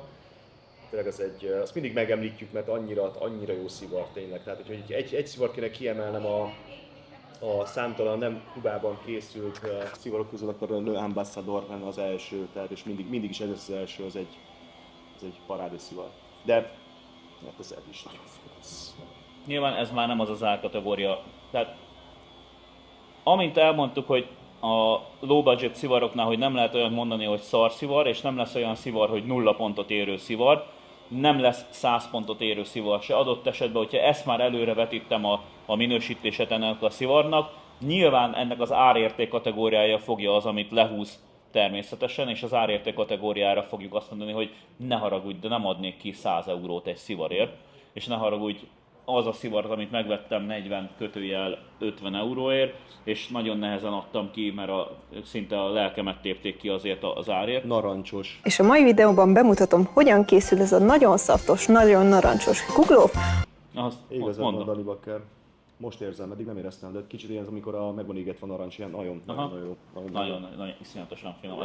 Főleg ez a testbe beérve szerintem az egyik legjobb olyan szivar, amit el lehet mondani per pillanat, hogy annyira egybe vannak az ízek, annyira együtt dolgoznak az ízek, annyira jelentkezik ez a mandula, ez a gabona. Hát, nyilván tudtam, hogy jó lesz, de gabona, oké, akkor megint visszautalnék egy másik adásunkra, a rásra például, Ramon Alon special editionre, és arra is ugyanezt az ízvilágot vártuk, és egy 77 pontos szivarról beszélünk. Az nem volt jó, de hát tehát kivételek erősítik a szabályt, igen. Ugyanúgy beleeshettünk volna, 47. percben tartunk, még nem tartunk a szivarnak a felénél, ezért akartam, hogy mindenképpen kezdjük el.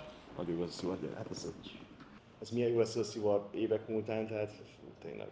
Remélem, a Tomi még tud majd szerezni, meg az árak azok nem mentek föl tavaly óta, hogyha jól látom, úgyhogy lehet, hogy még tud majd szerezni 40 euróért, de hát ez 40 eurót ez a szivar, ez ma most mondom, hogy az ér, tehát jó, 100-at nem.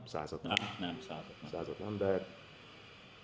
És hogy nem menjünk messze, mindenképpen még beszéljünk Simón Bolívarról, aki 1783. július 24-én született, és majdnem pont mondhatjuk azt, hogy évforduló van, mert 1830. december 17-én halt meg. A Caracasban a venezuelai főkapitányságon született, sajnos nagyon korán... Venezuela, így van. Nem Sajnos nagyon korán elveszítette a szüleit, majd mivel módos családból származott, vagy mondjuk így, hogy gazdagabb családból származott, ugyanúgy, mint az akkori gyerekek, ő is elköltözött, illetve elutazott Spanyolországba tanult. 1800 és 802 között Madridban is élt. Később 1805-ben megismerkedett María Teresa Rodríguez del Toro y Alaizával, ezt nem tudtam volna megjegyezni, hogyha lelőtök akkor sem, és pontosabban 1803-ban. 1805-ben el is vette, hogyha minden igaz. Majd elindult egy nagy körútra, 1805-ben végzett ezzel a körúttal. Úgy van megesküdött, hogy véget vet a spanyol uralomnak az amerikai kontinensen. Hogy 1807-ben Bolívar visszatért Venezuelába, előmozdította a venezuelai függetlenséget, azonban ez nem mindenkinek tetszett ugyebár. Elkezdte a katonai pályafutását 1810-ben, majd 1810-ben a milíciai tisztjeként kezdte el, függetlenségi háborúban szolgált, majd olyan helyeken volt, mint Új-Granada Egyesült Tartományáért küzdött, majd a spanyol erőkben 1815-ben leigázták Új-Granadát. Bolívárt ezután nyilván nem annyira tetszett a leigázóknak, hogy Bolívar ott szolgált, úgyhogy Jamaikába kényszerítették. Majd Haitin összeismerkedett Alexandre Pétionnal, akivel egy újabb, mondhatni, hogy egy egyességet kötött, hogy a spanyoloknak az uralmát megdöntik, és ezután kezdődött igazából a harmadik köztársasági harc, ami átkelt az Andokon, majd 1819-ben felszabadította újra Új-Granadát, és legyőzték a spanyolokat 1819-ben újra Új-Granadában. Tehát egy ilyen 15 év alatt tulajdonképpen ugye 3 év felszabadult a így van, majd spanyol uralom alól. És utána Venezuelát és még Panamát is. 30 körül. Majd 21-ben Ecuadort, hogy így ne legyen vége. 22-ben Perút, 24-ben megint Bolíviát, és 25-ben Bolíviát, és 1830, utána pedig miután végzett ezzel a hódító körúttal, a harmadik hódító körútjával, utána a köztársaságtól, a dél-amerikai köztársaságtól elment a kedve, mert olyan embereket raktak bele olyan magas pozícióba, akivel ő nem értette egyet, ezért elkedvetlenedett, így írták le konkrétan. És sajnos 1830-ban, december 17-én pedig meghalt méghozzá... Tuberkulózis, vagy nem tudom. Tuberkulózis van. És amit kell tudni róla, hogy egyik legerősebb kezű hódítónak tartották, egyik legerősebb kezű felszabadítónak tartották, nem ismert soha kegyelmet, nem ismert senkivel kapcsolatban, de mégis azoknak az embereknek a rabszolgaság ellen küzdött, hogy a spanyol elnyomás ellen küzdött, és a spanyolokat nem kímélte semennyire, hiába Spanyolországba nevelkedett, hiába mondhatni azt, hogy spanyol eredetű szülei voltak, ő teljesen ellenük fordult, mert azt mondta, hogy azt nem bírja, hogy az embereket elnyomják, és azt nem bírja, hogy egy bizonyos ország kizsákmányolja a sokkal nagyobb területeket. Innentől kezdve hódítónak is tartották, nyilván a spanyolok meg nem éppen. Pedig az egyik oldal számára nyilván ők meg tudnának mesélni, vagy nem tudom, számtalan ilyen romantikus történetet pontosan tudnának felelveníteni, de ugyanakkor a másik oldal számára ő egy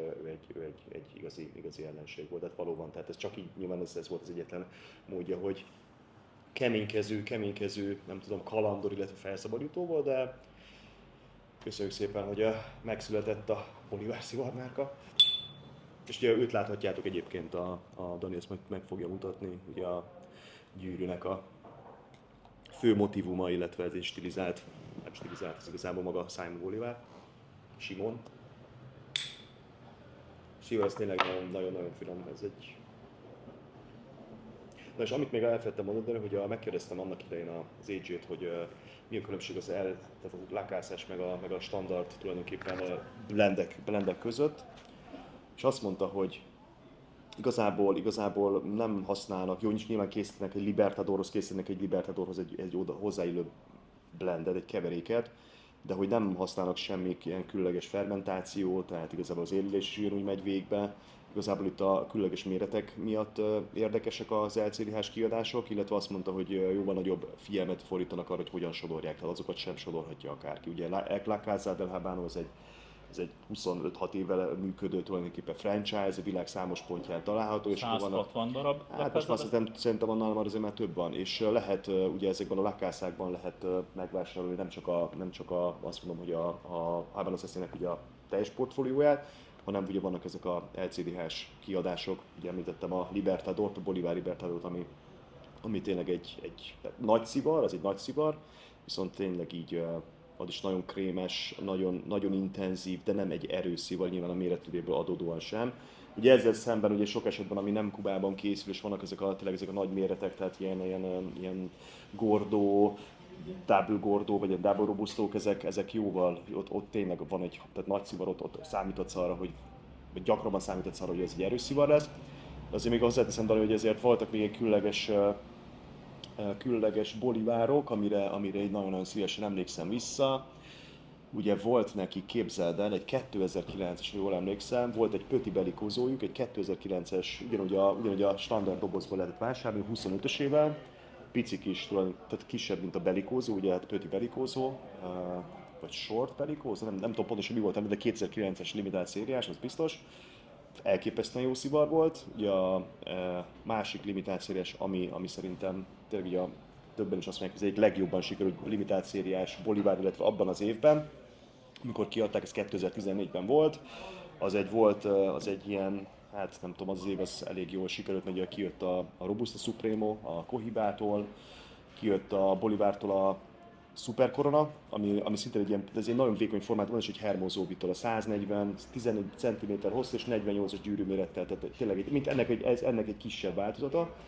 Elképesztően jó szivar, nagyon sötét, tényleg klasszikus Maduro levelek van beborítva, illetve csomagolva, illetve volt még a Partagasnak a Selection Privádája, ami egy ilyen 10-esével lehetett vásárolni a szivart, az pedig gyakorlatilag egy ilyen double, mi is volt, az ilyen double robusto, tehát tulajdonképpen úgy tudod elképzelni, mint a Monte Cristo Double Edmundo, vagy mondjuk egy 50-es Magnum A. Chapman.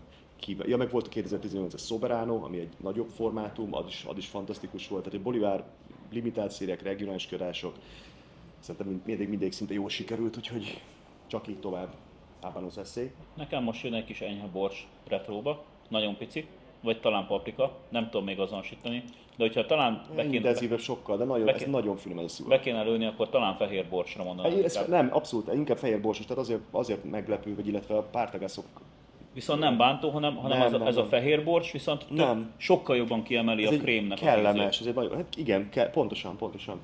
Gyújtásnál éreztem nagy mennyiségben, tehát amikor most újra gyújtottam, akkor mivel sokat pofáztam, akkor éreztem azt, hogy belejött az óromba, és most még érzem azt, hogy van ez a enyhe fehérbors. Lehet, hogy azért, mert megégettem, bár én ezt a rosszabb ízt ezt nem érzem benne. Én még mindig ezt a krémességet érzem. Krémes, de nekem egy kicsit, tehát cédrus természetesen, ugye ez egy nagyon-nagyon domináns ízjegy benne. Hát ez a szível, ez nagyon finom. És érdekes, hogy akkor a Gabi kóstolta, meg a Tomi barátom, azokat megkóstoltam jó pár hónappal ezelőtt. Én tartottam attól, hogy nem lesz jó, mert az egyik az nagyon finom volt, a másik annyira nem. És akkor mondom, most nekem még abban van egy szám, mondom, mi lesz most, hogyha persze elfelejtettem, hogy mit fogok kóstolni, de ugye ezt a nézők ezt most nem fogják hallani, hogy ez egy fantasztikus, ez tényleg egy szívvel, ez nagyon finom. Tehát gold medal, ha látok gold medált, és nem történetesen nem mondjuk 100 euróba kerül, mondjuk csak 35 év annyiban, nyilván annyira már nem lehet venni, de mondjuk egy 40 eurót, ez a szívar, ez bőven megjön. 40 euróért szerintem butaság lenne otthagyni. Kérdés. Ha csak egyet, akkor is tényleg, és valamikor egy ilyen, akkor hátsóját elszívjátok, nagyon jó szívar. Mint ahogy mi most tesszük per pillanat. Ez 90 pont fölött lesz, ez csak így most mondom, bár lehet, hogy nem, lehet, hogy a végén történik valami, és... Én egy pontot levonok a újragyújtásért, bár a pofázásom miatt nem kellett újragyújtani, csak megigazítottam újragyújtanom, nem kellett, tehát... Talán egy pontot, de ezt még meglátom a végére, mert hogyha kihozza magát, akkor nyilván csak a pofázásom miatt volt, vagy a légkondi miatt, ami fölöttünk megy. Jó, tetszik. Azért, ez tökéletes. Analóg. Aztán az árérték kategóriára én azt mondanám, hogy itt jön a nagy kérdés, hogy azt az árat értékeljük, ami per pillanat meg lehet venni, vagy azt az árat értékeljük, amiért vettük. Hát most nézd, Dani, Mivel?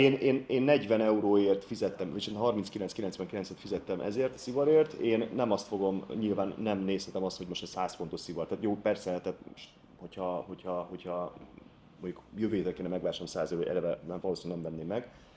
Én ezt 40 euróért vettem, én ezt így fogom értékelni. A szabályaink azok, és itt lehet, hogy egy kicsit magunk felé beszélek, a szabályaink azok, hogy ezt a szivart értékeljük, ezt, ami a kezünkben van. Tehát innentől kezdve én per pillanat 29 eurós szivart szívok, te meg egy 40 eurós szivart szívsz. Jó, nézd, fiam, mert nyilván nem lesz minden, tehát nem lesz mindenhol 10 pont, akkor ezt megegyeztünk abban, hogy akkor ezt most árérték arány. Most előre vetítem Jó, a közepén... Tehát, jól megbeszéltem, hogy már mit is írtam föl, hogy hány pontot beszéltünk. A közepén... De nem, muszáj lesz, ez nagyon olyan szivar, tehát ez nem...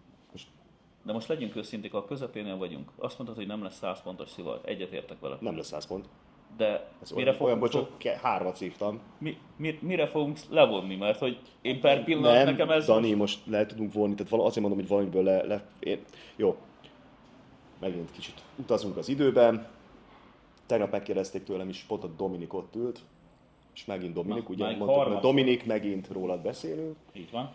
Ma este is fogunk találkozni egyébként, hogy melyik szivarok voltak a legjobbak számomra, ami tényleg így maradandó, és én 3 olyan szivart kóstoltam, amire én, tehát most nyilván elfogultság ide vagy oda, de én 100 pontra értékeltem, ami nyilván ez egy elérhetetlen dolog, bár volt ilyen, például az eredeti Dunhill, mi volt az, mindjárt mondom, mi volt az eredeti Dunhill, ami a Churchill méret volt, de azokat a 100 pontra értékelték vakóstolásra, ami tényleg egy nagyon-nagyon ritka dolog, ez stupendo.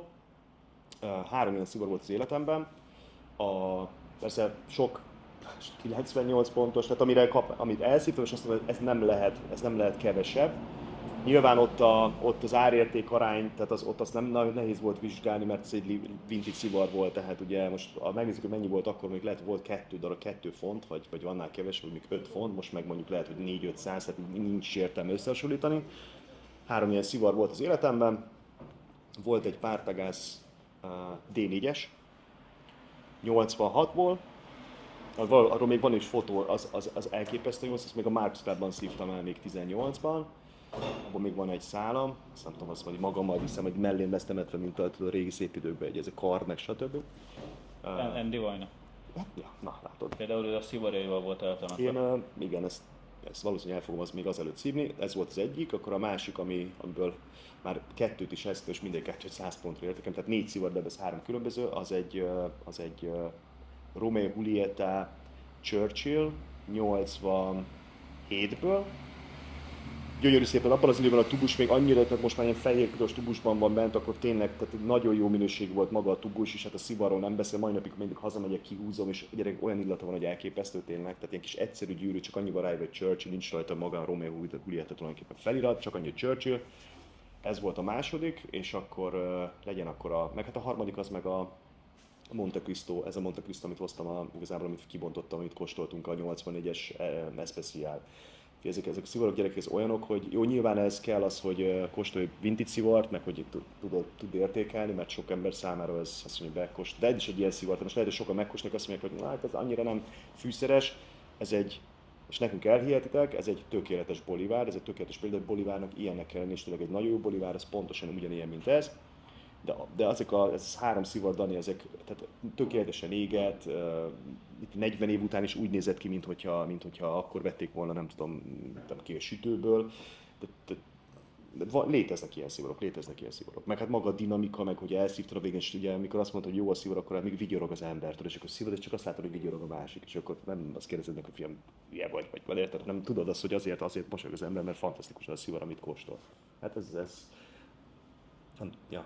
Ja, 1-2 pontot le fogok vonni, de meg a retro, és most kicsit édesebb, annyira kellemes, tehát ez amikor ez a sejmes, bársonyos, de nagyon-nagyon zamatos szivar. Tehát ezt ugye nem úgy kell elképzelni, és pont ezt mondtam az előbb, próbáltam ezt így kifejteni, hogy a szivarnak az ereje, tehát ugye meg az intenzitás, az 2 különböző dolog, És tényleg a Bolivár nem egy gyenge szivar. Tehát, hogy megnézitek mondjuk a Habanos eszének a hivatalos csártyát, vagy hogy hogyan vannak a szivarok mondjuk csoportosítva, akkor a Bolivár az egy full strength, de ott is azt mondják, hogy full strength szigár, tehát így igazából én nagyon szeretem a Bolivárt, és az nekem remek ötlet volt részedről, hogy ezt kóstoljuk meg. Annyira egységet alkot, annyira... Az a baj, hogy az, amit pont elmondtál, tehát... Mióta szívjuk, Dani, bocsáss meg, csak hogy kb. Mennyi időt telt el azóta, hogy megjutottunk? 1 óra 4 perc, 58 másodperc. És én most tartok a közepénél. Tehát annyira egységet alkot a szivar, annyira...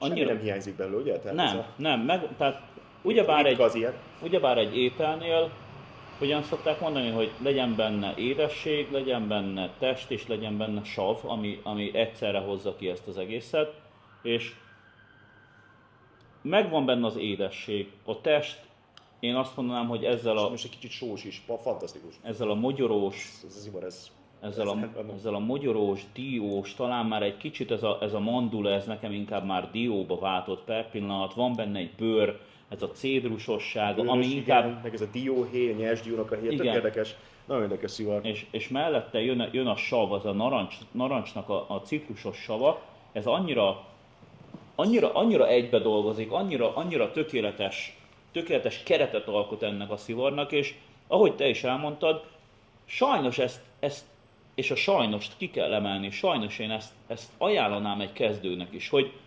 hogy tudja azt, hogy ez a szivar. Ez az az íz, amit kell keresned, ez az az íz, amit egy szivarba meg kell érezned, és még mindig nem akarom összehasonlítani a non-kubán és a kubán szivarokat, nem is fogom... Nyilván össze lehet, hogyha ez a terv, vagy ez a cél, akkor össze lehet, de ez egy más műfaj, srácok, ez. És ennek a most olyan íze, mint egy vintage lenne egy kicsit, és nagyon érdekes, pedig nem az. 1 éves, tehát az semmi, másfél éves az a szivar igazából. Iszonyatos jó íz, iszonyatos kerek, iszonyatosan jó. Ilyen bársonyos, sejmes, tehát annyira nem terheli meg igazából az ízlelő bimbóidat, vagy hát az érzékszerveidet, hogy nem is tudom, tehát órákig lehetne szívni, tehát tényleg, hogyha még ilyen hosszú és ugyanilyen íze lenne, meg így fejlődne, akkor folyamatosan tudod, mi az érdekes, hogy Rádelikám jó ötlet volt. Mikivel beszéltük, nem? Hogy annyira, ő például a szivarok, egy szivar szívásánál, ő nagyon kevésszer retrózik. Igen, beszéltünk múltkor. Föl akartam hozni, igen, vagy élni akartam az előtösséget, de akkor kérlek mesélni. Miki azt mondta, hogy ő szintén szomelié a non-kubán szivarokba, hogyha jól tudom, és itt a Fargopetéknek az adására gondolok, és a Mikit emelném ki. Ő mondta, hogy ő csak az elején egyet, a közepén egyet és a végén egyet retrózik. Amikor tesztelik a szivart, igen. De én most per pillanat nem szeretnék élmény retrózni. Ez érdekes. Egyetlen egy szívást sem szeretnék elengedni úgy, hogy ne legyen retro és ne érezzem azt, mert nyilván ő azért mondta, hogy azért retrozik kevésszer, mert nyilván az érzékelő bimbók, tehát az ízlelő bimbóink adott esetben egy szájnál, a nyál miatt, ami állandóan termelődik a szánban, az állandóan lemossa és állandóan újulni tudnak. Míg egy orban... Később fáradnak el, persze. Így van, sokkal később fáradnak el, míg az orban, ugyebár, hogyha valaki nem náthás, akkor már elnézés, de a váladék, a takony, elnézést, de a váladék az nem fog állandóan termelődni, és így nagyon gyorsan kimerül, és nagyon ki lehet meríteni. Ez nem szárítja ki az orrod, Dani. Nem. Ez nem szárítja ki az orrod. Pedig kicsit betakosodtam, de hogy ez, hát most nyilván elfogultak vagyunk, igen, de hogy nem. De hát persze valamilyen szinten igen, de hogy ez a Bolivár, ez egy nagyon jó szivar. Ez kiváló szivar. Ezt tudod milyen? Hogyha így kellene egy hasonlattal élni, mint amikor a Family Guy-ba a Stewie-ék bekerültek a Disney világba. Mi a pöcs? Mi történt velünk? Nem tudom, de hirtelen édes, meleg, puha érzésem támadt. Azt írja, ebben a világban mindent a Disney rajzolt. Nézd, ott a házunk! Nézd, milyen buzison futunk! És Disney technikával lett megrajzolva az egész. Szinte talán azt tudom mondani, hogy ez egy olyan, mint amikor szívod, akkor tök mindegy, hogy hol vagy, kint Ja, az persze, utcán, abszolút. Ez mindenhol jó, tehát ez mindenhol jó lenne, de így ezt inkább úgy, hogyha... De legjobb otthon. Igen, legjobb otthon, igen, hogyha ez majd lesz a Bolivár goldmedálotok, akkor ezt így, ezt tényleg úgy érdemes elszólni, esetleg nem tudom, valakivel, egyedül is természetesen, ahogy nektek ez jobban megfelel, vagy ahogy szerettek.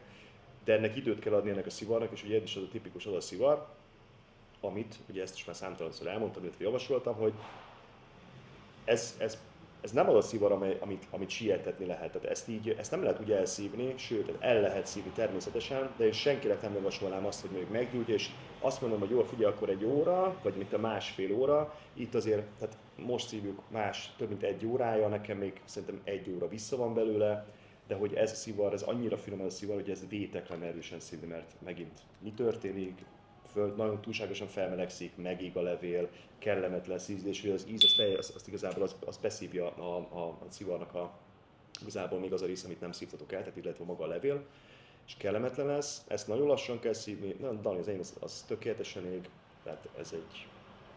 És mondom, meglepődtem, az elején azt hittem, hogy lesz benne egy csomó, és tényleg itt keményebb volt, de most megnézed, és sok esetben ezért kell türelmesnek lenni, vagy azért kell türelmesnek lenni, mert ahogy elkezded szívni a szivart, felpúl a szivar, és ugye kialakul az a tökéletes tulajdonképpen airflow-nak hívják az angolok, vagy nem is tudom, azt magyarul, hogy lehet mondani, az tulajdonképpen a szelelés, na most nevezzük akkor szelelésnek, vagy hogy átjárja a levegő a szivart, vagy ahogy át tudja járni. Mondhatnánk úgy, hogy alagút effektus. Hát valami is hasonló, igen, ezt így konkrétan mondom, hogy nem tudom, még nem találtam. És itt nem a sérülésre gondolok a kezükbe. De ez a szivar, ez nagyon finom.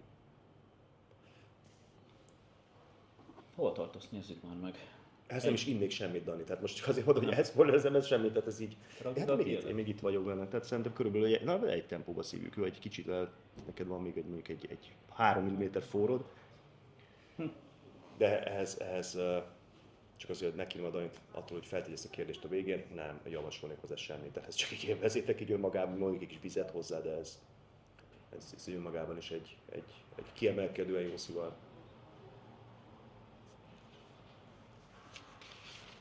Megnézem még egyszer a pontszámokat, amit kinéztem, ugye. HF 82, Cigar 91, Cigar Lover Magazine 93, 91 Cigars, onlinecigars.com, az 88. Hát az első kivételével azért így születtek szerintem rá is pontszámok, bár nyilván ezt mindenki maga dönti el, illetve mindenki más, nem tudom, rendszer használ az értékeléshez, vagy metodikát. Pont most jött ki a Cigar Aficionado-nak az értékelése, 2024-es Best szivarok, ami azt jelenti, hogy a 2024-ben megjelent szivarokat értékelik, és a numero uno a My Faters-nek a Le Bijouja lett. Nem a My Faters-nek a... Nem az. Az a number one? Az lett a number... My Faters-nek a... Hát ezt most... Meg nem mondom persze. Jó, de ez is nagyon érdekes. Dani, figyelj, tök érdekes, de amikor fejezd be, és akkor elmondom, hogy én szerintem ez miért sántít ez a dolog, de nyugodtan elmondhatod. Mindjárt elmondom neked, mert én konkrétan felbasztam magamat rajta, és hát persze, hogy most nincsenek benne. Mindjárt másikba keresem. Na, mielőtt megtalálod, csak hogy ne unatkozzunk, kedves hallgatók, nézők, hogy ugye Mr. Marvin Shankent, aki tulajdonképpen az alapítója a Cigar. My Father, The Judge Grand Robusto-ja lett. The Judge Grand Robusto, ez egyes. Aha, Cigar of the Year. Cigar of the Year. Cigar Aficionado, Mr. Shanken, én velem találkoztam a lányával, igen. Ugye ezt meséltem, hogy Dánielben is kiderült, mondom, hogy egyébként van 5 darab szivar tárolja édesapádnak. Tényleg. És tehát ilyen eredeti Daniel szivaroknak, tehát elképesztő kollekció, és tudom, hogy Mr. Shanken szerintem ő is, tehát hogyha neki ezt bármilyen hogy mondjam, ugye én ezt nem tudom elképzelni, sőt, hát, jó, persze vannak fantasztikus szivarok, tehát ez a Judge is biztos egy kiváló szivar, de hogy csak abból indulok, hogy kinyitottam Mr. Shankennek a szivarszekrényt, és láttam, mi van benne. Én ezt nehezen tudom elképzelni, hogy ha ő hozná meg a döntést, meg tényleg abszolút próbálna úgy nem tudom, értékelni valamit, hogy tényleg az ő nem tudom, szempontjait megvizsgál, vagy tehát egy kvázi reális képet festeni a a szivarról, akkor én biztos vagyok, De ez hogy azt mindig kubai lenne, tehát én tudom, hogy nekem is. imádja a kubai szivarot. De azért tegyük hozzá, hogy ez a 2024-ben megjelent szivarok kizárólag. Tehát a Cigar Aficionado nem a all-time legjobb Ja nem, szivarokat. ja, értem, nem, abszolút értem. 2024-ben megjelent szivarokat. Én akkor sem, elnézést, de tehát az első jó pár helyezett, most mondjuk el hangosan, az első a My Father the Judge Grand Robusto, aztán második Monte Cristo 1935 Anniversary Nicaragua Ugye ez az amerikai piacra készült. Espeso, a harmadik LP Carrillo Encore Celestial, ugyebár az LP Carrillo Encore az 2018-ban volt a numero uno, ami először kapott 96, de itt most 96 pontot kapott, de az akkor 98 pontot kapott, az LP Carrillo Encore Robustója talán, vagy nem is tudom az melyik volt. Aztán a 4-es a Padron Serie 1926 numero 6-os, ez egy rövidebb kiadású, az szintén 96 ponttal volt. Az 5. Partagas Lineal Maestro, aztán... Azt egyszer kipróbáltam, tényleg az egy, szívtam egyet, az tényleg egy... És a 6. a Oliver Serie Maduro Torpedo. Tehát egy darab kubai szivar van, és a többi az non-kubán szivar per pillanat.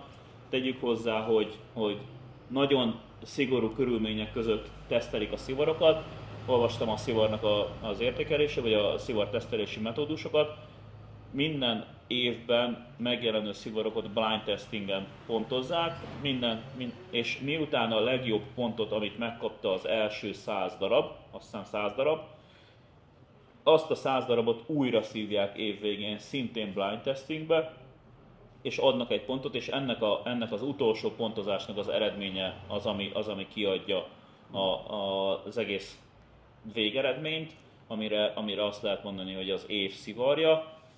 Én elkezdtem összegyűjteni nektek, és majd abból forgatunk egy adást mindenképpen, hogy még amikor meg fog jelenni, mert valamelyik le van maradva, valamelyik oldal még nem adta ki a 2024-es első szivarját. Én az első 6-ot szoktam megnézni, valamelyik csak 5-öt értékel, valamelyik 6-ot, de valamelyik pedig mondjuk, ami szerintem tök korrekt, hogy országonként értékeli az első 5-öt.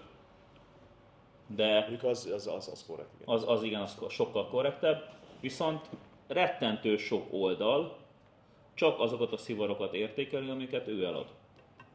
Hát, persze, nyilván. Tehát azért mondom, hogy itt óriási, nagyon komoly lobby tevékenység folyhat a háttérben, vagy folyik is, tehát ez mindig is így volt. Nem... Most jó, én kóstolom például a Carrillo szivarokat kóstoltam, tehát megkóstoltam. Nekem az Encore a Robusto méret, nekem LP Carrillo közül a kedvencem. Nekem az hozzá. Én a Pledge-et nem szeretem annyira. Pledge-et is kóstoltam, nekem is, igen, az Encore az jobban. Az Encore sokkal jobban, illetve van a LP Carrillo Encore, vagy a LP Carrillo-nak az Encore előtt volt talán Especial, vagy nem tudom mi a másik LP Carrillo, ami előtte volt, az nekem például az is ízlik, de még mindig az Encore az, amelyik nekem a full, és azt tudom mondani kóstoltam jó Carrillo-kat, tehát ezt így... A fele után vagyok, tehát még mindig a testben vagyok, és hideg a füst, tegyük hozzá. Nagyon. Nem hoztam most centit, úgyhogy ezt nem fogom tudni nektek megmondani, körülbelül 8 centinél vagyok. A 8. centinél még mindig hideg a füstje a szivarnak, ami azért egy jelentős erősséget képez, vagy ami jelentős tartalommal bír. És általában a szivarok, amikor már azért elkezdtél a felétől tovább haladni, elkezdenek melegedni. És nyilván ez egy 6,5 incses szivarról beszélünk, egy 165 mm-es szivarnál. 8. centi alatt vagyok már, és tehát a felénél túljutottam, és még mindig nem melegszik a szivar, még mindig ugyanazokat az ízeket, hogy nem homogén, még mindig ugyanazokat a jó ízeket hozza, még mindig azt a teljes komplexitást hozza a szivaroknak, ami szerintem az egyik erőssége a szivarozásnak, és mellette mindenképpen említsük meg azt, hogy a szivar attól, hogy elkezdett rövidülni, nem érzem erősségváltozásba, és talán ez lenne a legfontosabb, tehát a nikotin erősségének a változását nem érzem. Természetesen most is Benvai Mária, hogy így mondjam, Báni figyel ránk. tapsi-hapsiával szivarozunk együtt. Ő a mai választottam per pillanat. Nyilván ő már volt egyszer, de szerintem azt nem szabad kihagynunk. És menjünk, hogyha egy tovább menjünk, per pillanat a berendezésünk egy eredeti Bolivár Goldnak a doboza, ami ritkább a fehér hollónál is, azt azért mindenképpen tegyük hozzá. Ez a mai kis karácsonyi ajándékom a barátomtól, Bülentől, úgyhogy nekem ez rettentően tetszik. Nagyon szép. Gerinek az ominózus Davidoff gyújtója, ami szerintem mindenképpen meg kell említenünk. Van természetesen dohánylevelünk is, itt van Marius Vizer humidorom, ami igaz, ez nem limitált, ez egy általános forgalomba kapható humidor, ami nekem az egyik legjobban működő humidorom. Tegyük Én hozzá. akarom is kérdezni, gondolom, tehát nem véletlenül tárolsz benne szivorokat, de mert általában én ugye hűtőszekrényben tárolom a szivaraimat, tehát annak egy van, és meg egy nagyon szép régi Dunhill, de hogy jól működik ezek szerint, tehát így. Én imádok pepecselni kicsit velük. És most már 68, ja, az pont. Az előbb- az most tökéletes, amikor- amikor az 21 fok, így kéne, hogyha ez álló, mindig állandó lenne, akkor az így lenne, ez maga lenne a tökény. Ennél nekem följebb fog menni, tehát hogyha mondjuk most hazaviszem és otthon a otthoni hőmérsékleten a 21 és 23 fok között van általában otthon a hőmérséklet, ott ilyen 71-ig fog felkuszni, 72-ig maximum, így, hogy most nyitogattuk, de körülbelül ez a mostani, ja, meg gyújtók, vágók természetesen, tehát ez a mostani berendezésünk. Én azt mondom, hogy talán jobbat nem is tudtunk volna most elképzelni, úgyhogy ez egy nagyon nagy megkoronázása ennek a kis műsornak. Remélem, hogy az előző részek tetszettek. Amik még jönnek, és amit ne felejtsétek el, azok hétköznaponként fognak megjelenni, csütörtök esténként fognak megjelenni a rövidebb részek, amikkel így próbálunk még szerintem egy kicsit, az nem most, majd egy kicsit szerintem január kezdeténél, tehát azt mondjuk, hogy mondhatni, hogy harmadik évad, de talán... Hát az már igazából a harmadik évad ez, Dániel, tehát... Az kis Bolivár. Tehát a harmadik évadban most már azt mondjuk, hogy egy újfajta technikával fogunk jelentkezni. Hétfőnként jelennek meg a hosszabb műsorok, csütörtökönként, nem minden csütörtökön, de csütörtökönként fognak megjelenni a rövidebb műsorok. Ne felejtsétek el, a második évadban egyetlen egy ilyen műsor jelent meg csütörtökön, az pedig a ciprusi La Casa de Habano és Cohiba Atmosphere klubnak a bemutatása volt, a Matti Chiu 25 nevezetű klubnak a bemutatása volt. Ezek egy korábbi készített videóimból ólóztam nektek össze, azért is nincs egy ilyen hosszabb szöveg benne. Kicsit felmelegedjenek az emberek, tudod. Így van. Ciklus láttán. Egy kicsi így tél közepén, és egy karácsonyi ajándéknak szántam nektek, remélem tetszett. És nekem az a nyilván ezzel a műsorral a további része, és a harmadik évadban az a mondjuk így a kezdeti része, hogy minél több információt tudjunk nektek átadni, minél többet tudjatok és minél többet tanuljatok meg a szivarozásról. Szeretnénk a készítésről, a szivaroknak a gyújtásáról, különböző kis videókat tenni, hogyan gyújtsunk meg egy szivart, hogyan használjuk a szivarokat, hogyan válasszunk egy téli szivart, milyen téli szivarokat választanánk alapjából véve. És igazából ezek lesznek az ilyen kis hogyan is kezeld a saját szivarozásodat, hogyan tudsz fejlődni, ez egy ilyen kis oktató rész talán, mondhatni azt, és lesznek ezek a hosszabb részek, amik megjelennek. Nyilván ezek állandóan, a csütörtökiek pedig alkalomszerűen fognak megjelenni.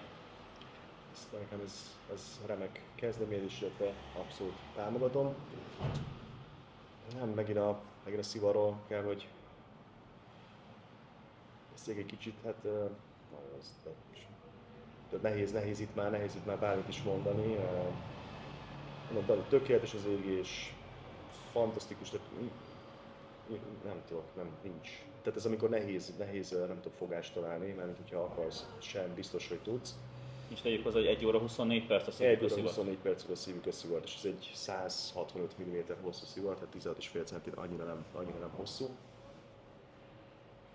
De azért mondom, hogy egy Bolivár, és ez még ugye most nyilván egy kezdő, lehet, hogy a felénél már lerakná, de hogy annyira nem erősödött fel a szivar, tehát még mindig, tehát nyilván sokkal intenzívebb, meg talán egy kicsit, most már nyelven nézem, talán egy kicsit borsosabb, de hogy így ez a citrusos, enyhén bőrös cédrusos is, tehát fás, tehát abszolút határozottan, de hogy egyáltalán nem zavaró, tehát annyira kiegyensúlyozott, annyira harmonikus az egész, hogy nem gondoltam volna, hogy ez ennyire jó lesz benne. Nem olvastam egyetlen egy tesztet sem róla, tehát nem tudom, hogy mit írtak róla, meg hogy mi a, tehát melyik ízek dominálnak, tehát mi az alap, tehát a core, tehát mi a... A legvégére írtam egy korábbi bolivár, tesztem. ez bolivár. Igen? Aha, az utolsó lapon van egy korábbi tesztem, de ugyanazokat az ízeket írtam le, pont azt nézelem. Talán most egy hibát tudok mondani, és nyilván próbáltam végigkeresni a hibát benne, és most már találok egy darab hibát. Nekem elkezdett befele égni kicsit, ami azt jelenti, hogy kívül jelenik meg ez a kormosodás a szivarba, ami és egy kicsi félreégése is van.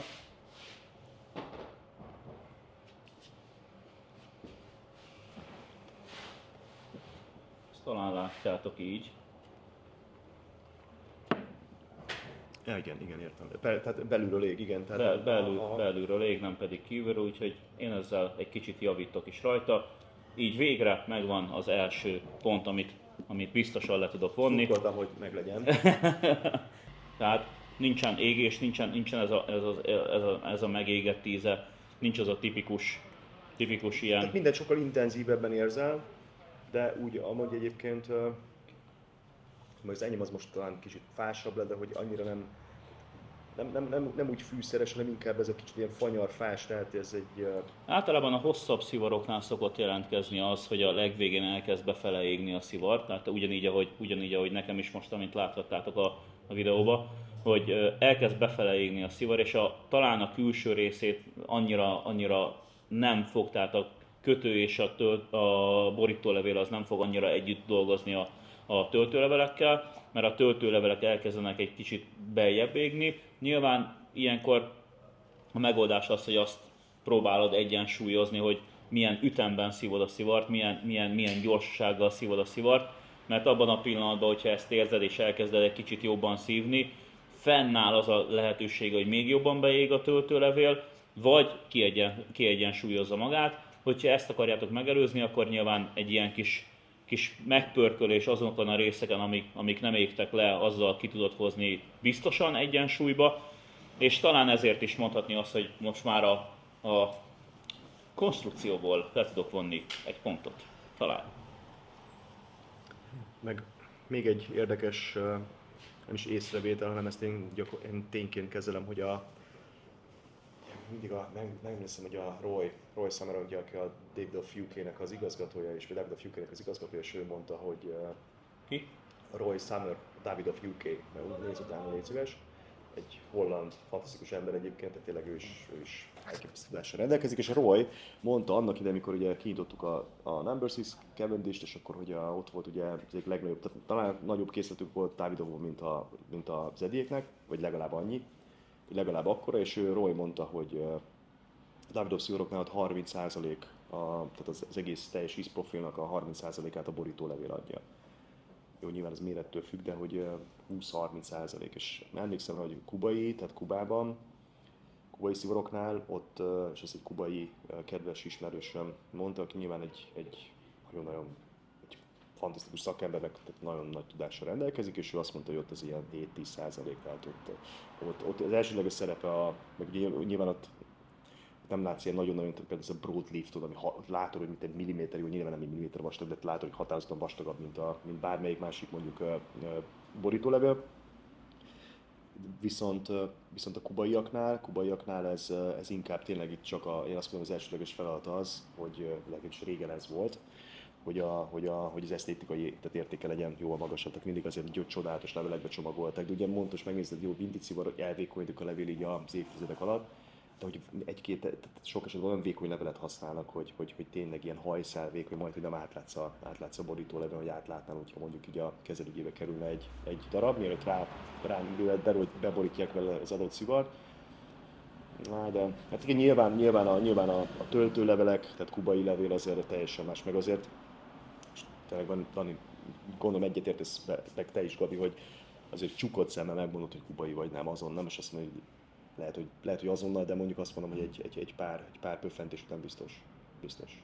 Én azt mondom, hogy a kubaiakat nyilván egy hideg kóstolásnál már alapjába véve meg tudod talán közelíteni azt, hogy egy kubai szivar-e vagy nem, de biztos, hogy ahogy te is mondtad, az első 1 centibe már 99%-ban meg tudod állapítani, hogy van-e benne kubai levél, és nyilván itt a fékszivarokra visszatekintve, vagy a fékszivarokra visszautalva, egyes részeknél azt is szokták csinálni, hogy kubai leveleket raknak talán az elejére, és utána nyilván ezt, hogy ne kelljen végigvinni ezt a részét, és olcsóbban kijöjjenek. Persze. Ezért a töltőleveleknek a középső és a hátsó, a középső, tehát a test és a fej részében szoktak alkalmazni azt, hogy nem raknak bele annyi kubai levelet már talán, de gyakorlatilag, hogyha végigszívod a szivart, és tényleg, hogyha nem csak a gyűrűig szívod, hanem teljesen mondjuk élvezeti cikként kezeled,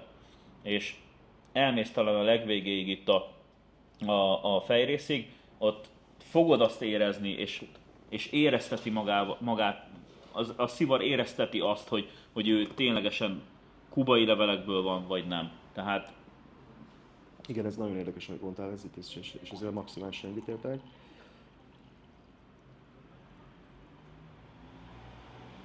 Tehát én az alapvető különbséget abban látom, illetve én ezt úgy tudnám megfogalmazni, hogy tényleg kóstolunk csodálatos nicaraguai, hondurászi, dominikai szivarokat is, de hogy ami szerintem a legnagyobb különbség kubai és a többi között, hogy és a numero uno ambassador az mondjuk az tényleg ez egy kivétel, mert de azért tegyük hozzá, az hogy eleganciát, tehát ugye most az elegancia is félreértsetek, ez nem egy jó vagy egy rossz dolog, de számomra mondjuk én úgy tudnám a kubai szivarokat leírni, tehát ugye az alapvető különbség kubai meg nem kubai szivar között az, hogy a kubai szivar tud nagyon-nagyon elegáns lenni, és azért mondom, hogy a Nicaragua ambassador numero uno az pont ilyen, mert ez egy annyira elegáns szivar, ez egy ilyen nagyon finom, nagyon, ez egy nagyon tényleg kifinomult, ezt tudnám igazából, ezt nem rámondani. Az előző elegancia, tömény elegancia. Az előző részekben volt egy kommentelő, aki írta, hogy ő neki nem jönnek be a Hoya de Nicaragua szivarok, abszolútba véve semennyire. És ez nem jó vagy rossz dolog, de szerintem. Valakinek bejön, valakinek nem. És én azt írtam a kommentbe neki válaszként, hogy mindenképpen kóstold meg a L'Ambassadort, és adj neki még egy lehetőséget. Azt meg kell kóstolni. Nyilván vannak emberek, akik abszolútba véve ezt a madúrós, erősebb, vagy akár a mexikói borsósabb, sokkal fűszeresebb ízt szeretik, de nem lehet azt mondani, hogy nem lesz olyan időszak, amikor ne vennénk elő egy ilyen gyengébb szivarokat. Én mindig azt mondom, hogy a téli időszakban én sokkal jobban szoktam ajánlani a Connecticut szivarokat, amik egy enyhébb ízprofillal, enyhébb erősséggel, vagy egy gyengeséggel lépnek föl, amit nagyon könnyen tudsz kezelni, és nyilván az erősebb szivarokat, egy madurót, egy oscuro szivart akár egy nyári időszakban tudnám elővenni. Nyilván nem a napon ülve 40 fokba mondjuk egy rummal, viszkivel a kezedbe, mert akkor lehet, hogy eldobod a biciklit, de inkább azt mondom, hogy egy ilyen este elővenni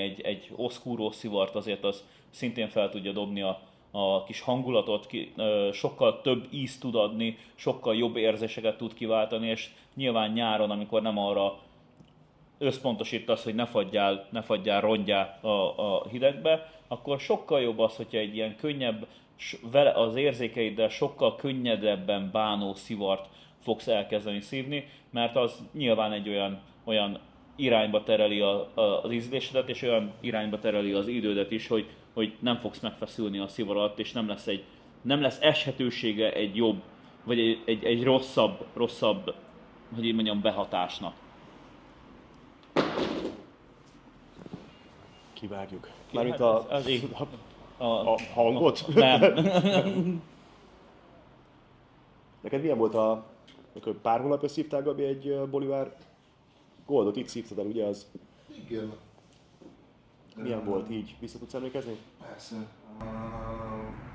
Nagyon letisztult, elegáns volt alapvetően. Ízekre volt benne ilyen boliváros krémesség, amivel vissza tudok emlékezni a cédusosság mellett. Abszolút. És Hát össze is foglaltam. konstrukciós alapon is egy nagyon jó szivar. Na hát, kb. Nagyon. Nem beszéltük össze, de ugyanezeket Szerintem mind a ketten már benn vagyunk a fej részében. Hát én már bent vagyok, igen, tehát ez most már. Látod, most Danikám most kicsit behoztalak. És ugye nem ég félre a szivar, tehát nem gyorsan szívom, mert tökéletes a hamu, tehát nem Konkrétan már le is előztél. Le is előztél, de ez volt a célom, hogy végre egyszer az év elején, vagy hát még 2025-ben legyen egyszer egy olyan, nem teszik a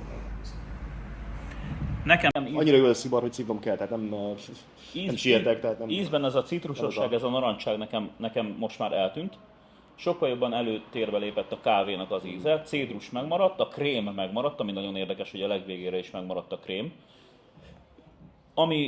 Ami egy olyan, ez a diós, ez a mandulás íz, ami a legelején jelentkezett, teljesen átváltott egy diós ízre nekem per pillanat. A bőr az megint egy nagyon jó kis, hogy így mondjam, mellékzöngéje az egésznek. Mellette az, hogy a szivar legvégén vagyunk, és így, ahogy megégett, így, ahogy mondjuk azt, hogy úgy volt, mint hogyha beégett volna, és egy kicsit javítottam rajta, tökéletesen kezeli a szivar, teljesen kihozta magát, teljesen egyenes, hogy így mondjam, az égése, és azt sem szabad elfelejteni, hogy egy hosszú szivarról beszélünk, fejrészében, és még mindig el tudom mondani, hogy nem érzem azt az ízt, nem érzem azt a melegséget, azt a fellángoló melegséget, aminél már azt mondod, hogy kellemetlen a szivar, tök hideg még mindig a füst. Nagyon hideg a füstje. Nincsen túl tömény füstje, nincsen kevés füstje, a szájból kifújva ez a szürkés füst, ez tökéletes. A fények felé, mert ugyebár bekapcsoltam.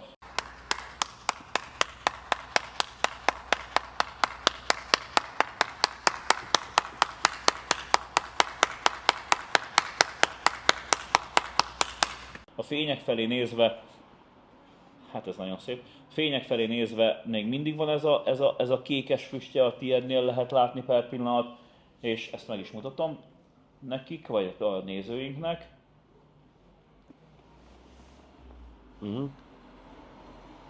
Ez a kékes füst, és a szádból kifújva pedig ez a szürkés füst, ez tökéletesen elegyet képez. Annyira szép. Most már annyira zamatos, most már összefut a nyál a számban, hogy erre vártam, és megérkezett, tehát nem, mint hogy eddig nem lett volna jó, de ez a vége, itt már minden is van, tehát ez egy nagyon jó szivar. Hát ez megkoronázta a hetet, ami amúgy sem volt unalmas és élményszegény. Elkezdünk értékelni? Hát akkor kezdődjék a hideg zuhany méret. Hát ez 10-es, ebből nagyjából ez így. Ugye robusztus szeretem jobban a vékonyabb, hosszabb formátumokat, nyilván egy Romeo Julietát, tehát egy Julieta 2-es vitolát, azt is nagyon szeretem, ez igazából erre emlékeztet. Sodrás. Szóval várjál, méret Gerinek. Ja, bocsánat. 10/10, az én méretem 9/10, ugyebár, hogyha megyünk és vissza kell, tehát, hogy mindig az állandóságot fenntartsuk a műsorba, ahhoz állandóan magunkhoz kell tartani, és az előző értékeléseinkhez kell tartani, ugyanúgy, ahogy a L'Ambassadornál én 9-est adtam, ha jól emlékszem a méretre, itt sem adhatok 10-est, hiába ízlik annyira a szivar, és hiába mondtam el, hogy nekem ez a méret szintén az egyik kedvencem, de akkor is tehát következetesnek kell lennem, és ezért 9 pontot adok rá. Én is következetes vagyok, én 10 pontot adok rá. Tökéletes. Sodrás. Hát ilyen, most sodrásra csak azért adok 9 pontot, mert a borítólevélen, tehát most nyilván ez nem, oké, sodrás, tehát most nem a minőségről beszélek, tehát nem, tehát ugye nem csak a sodrás. Ez csak a sodrás. Ez 10-es, ez tökéletes. Hát én egy kicsit lassan szívom, mert elkezdett megint befele égni. Egy kicsit, ahogy láttuk, Geri elkezdett normálisan szívni, én pedig elkezdtem lassabban szívni. Ez így tökéletes, ahogy van, tehát ezt nem lehet más, hogy értékelni. Te, Dani? Én sodrásra 9-et adok, és azért adok 9-et, mert lehet, hogy ez az én hibám, de most már másodszorra van ez a hát most belülék, persze. Ez a kráterszerű égés, én azért rajta, igen. Tehát sodrás Geri 10, nem 9, de 10, Sodrás Geri 10, Dániel 9. Most nagy bajban vagyok egyébként, mert nem vagyok bajban. Ár. Jó, itt nem 40 euró. Jó, igen, tudom. De itt most azt mondom, hogy itt azért következetesebbnek kell lenni, mint korábban voltam. Igen. Ára azt mondom, hogy... Tehát most próbálom... Tehát nem adhat... Tehát szívem szerint... Ennek az ára. Tudom, 9. Én Erre boldogabban nem költhetnék el mondjuk 40 eurót, tehát így, vagy nem tudom, te. ár, Dániel 10. Én 29 euróért vettem még, tehát innentől kezdve, ha lehetne, akkor 12-t adnék rá. Én minőségre, és itt igazából emelném ki azt, hogy az én borító levelem, és ez mondom az élvezet értékéből egyáltalán nem lehet semennyit. Itt a minőségnél azt értjük, a szivar, elnézést, a szivar külalakja, a doboz, a borítólevél, vagy mi az a borítólevél láthatósága, illetve a gyűrűknek a kialakítása. Hát, és csak és kizárólag most azért adok, mert ugye látjátok a doboz, tehát fantasztikus, gyönyörű, tényleg ez egy nagyon-nagyon szép doboz, főleg, hogy tehát Dani már ugye csinált pár képet, illetve videót a doboz belsejéről. Én egyedül a kicsit talán vastagabb erezet miatt adok rá 9-et, tehát nem adok rá 10-et, adok rá 9-et. Nekem tökéletes volt az erezettség, gyönyörű a doboz, gyönyörű a kialakítás. Én azt mondanám, hogy ezt az arany gyűrűt, ez tipikusan olyan gyűrű, ezzel a régi Gold Editionnek, vagy a régi Goldnak, a Gold medálnak, a régi Gold medálnak nem volt dombornyomott az arany levele, vagy az arany gyűrűje. Itt már dombornyomott és bolivár van beleírva. Szép. Enyhén egy ilyen 10 fokos szöggel végighúzva az egész. Én szintén 11-et adnék rá, de 10. Tehát minőség, Geri 9, Dániel 10. Élmény. 10-es, nem nehéz itt bármit. Tehát ahhoz képest, hogy képzeljék, hogy eleve nem úgy, tehát ugye azért minden este történt itt valami, és nem gondoltam, hogy ez ma vagyok annyira jó formában, hogy élvezni tudjam mondjuk a Bolivár Gold Medal, pláne, hogy ezt először kóstoltam, mint egy egész szivart. És de maga, tehát ez egy 10-es, nem Élmény, Geri 10, élmény, Dániel 10. Hát akkor... Játékosság. Én már beírtam. Játékosság, hát most... Igen, kifinomult, elegáns, játékos. 9. Adhatnék 10-es is, de nem adok, ez egy 9-es. Én viszont 10-est adok játékosságra. Geri játékosság 9, Dániel játékosság 10. És pont azért adom a 10-et, hogyha már meg kell indokolnom. Itt a non-kubán rajongókra gondolok, mert gondolom ők belefognak, hogy én elfogult vagyok a kubai szivarok irányában. Nem vagyok elfogult, ugyanis én arra adom a játékosságot, hogy ezt a 3 ízprofilt, amit alapjába véve egy szivarnak kell hozni, és egy ételnek is kell hozni, a savasságot, az édességet és a testet is, ezt mind a 3-at az elejétől, tehát a meggyújtás pillanatától a teljes leégésnek, tehát a fejnek a legutolsó kepjéig szerintem fogja hozni, az eddigi tapasztalataim ezt mondják. Ez a szivart, mivel ezt a szivart értékeljük most már a fejbe beleérve, itt is hozza mind a három grandiózus részt. Erősség. 9. Ez 9. Ez nekem majdnem a töké, tehát... Erősség, Geri 9, Dániel erősség 10. Nekem ez az, amit a legjobban értékelek, nekem ez az erősség, amit én a legjobban szeretek. Nem annyira erős, nincsen bántó erőssége, mégis érzem azt, hogy van a teste a szivarnak. Tökéletes, én azt mondom, hogy a konstrukció is nagyon jó per pillanat. Azt a pontot, amit kellett a sodrásra, azt az 1 pontot levettem. Mellette nekem az erősség megjelenésénél a legvégéig nem kezd el bántó erőssége lenni, nem kezd el beerősödni. Nem, tökéletes. Hát én nem tudok rosszat mondani per pillanat az erősségre. Ízérzet. 10. Ezt így... Ízérzet 10. Ezzel nem bármást. Hát én pontot adom. Égés 10, hát ez tökéletes. Ez a tökéletes égés. Tehát neked nem, mert nyilván tehát ezért ott kellett korrigálni, nekem nem, tehát egyszer korrigáltam, de hát ez tökéletesen nem is nézni, ez egy nagyon jó szivár. És itt jön persze természetesen a kérdés, hogy mivel levontam már a sodrásra azt az 1 pontot, akkor itt jöhetne az a része, hogy ugyebár mindegyik egy egységet követ egységet követ a többi szivarral, ami azt jelenti, hogy ugyebár 1 pontot levontam a sodrásra az újragyújtások vagy a javítások miatt, itt is kénytelen vagyok levonni azt az 1 pontot, és elnézést kérek mindenkitől. Nyilván egy helyen kellene levonni, de én most azért, hogy ne érezzétek azt, hogy elfogult vagyok, én most is direkt, és ez már csak miattatok, a non-kubán rajongók miatt szeretném levonni ezt az 1 pontot, és ezért is képezném égés Geri 10, Dániel égés 9, Füst 10. Ezt mondom, de tehát, és most már jelárulhatom, miután te is megadod a pontszámot, Dani, az utolsó. Na.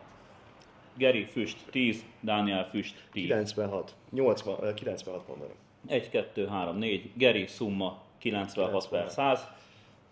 Ez 96 per 100 a szivar. Na, és el is mondom, hogy miért nem adtam rá többet, de majd ugye mesélem azt a 3 szivar, amit ugye korábban már bemutattam, és azok tényleg azokba egyszerűen, valószínűleg nem is akartam, de nem tudtam belekötni, vagy nyilván belekötni soha nem szeretek semmibe, meg senkibe, de hogy itt, ugye amit az ár, jó, arra adtam volna a 10-est, 9-et adtam, mert azért mégis ez egy most azt mondom, hogy egy általános pénztárcával rendelkező emberek, vagy azt mondom, hogy egy szivarok garmadájában azért ez egy 40 euró is azért főleg a mai euró árfolyamon számolva az 16 000 forint fölött van, de ugye meg lehet venni 50 000-ért is, vagy még annál többért is. Oké, de menjünk bele a többi 16 000 forintért levő. Nem, Dani, csak azért, mert tehát azért 96 pont nekem, tehát azért az összpont szám az 96, mert ugye azért hagyjuk egy kis űrt a 3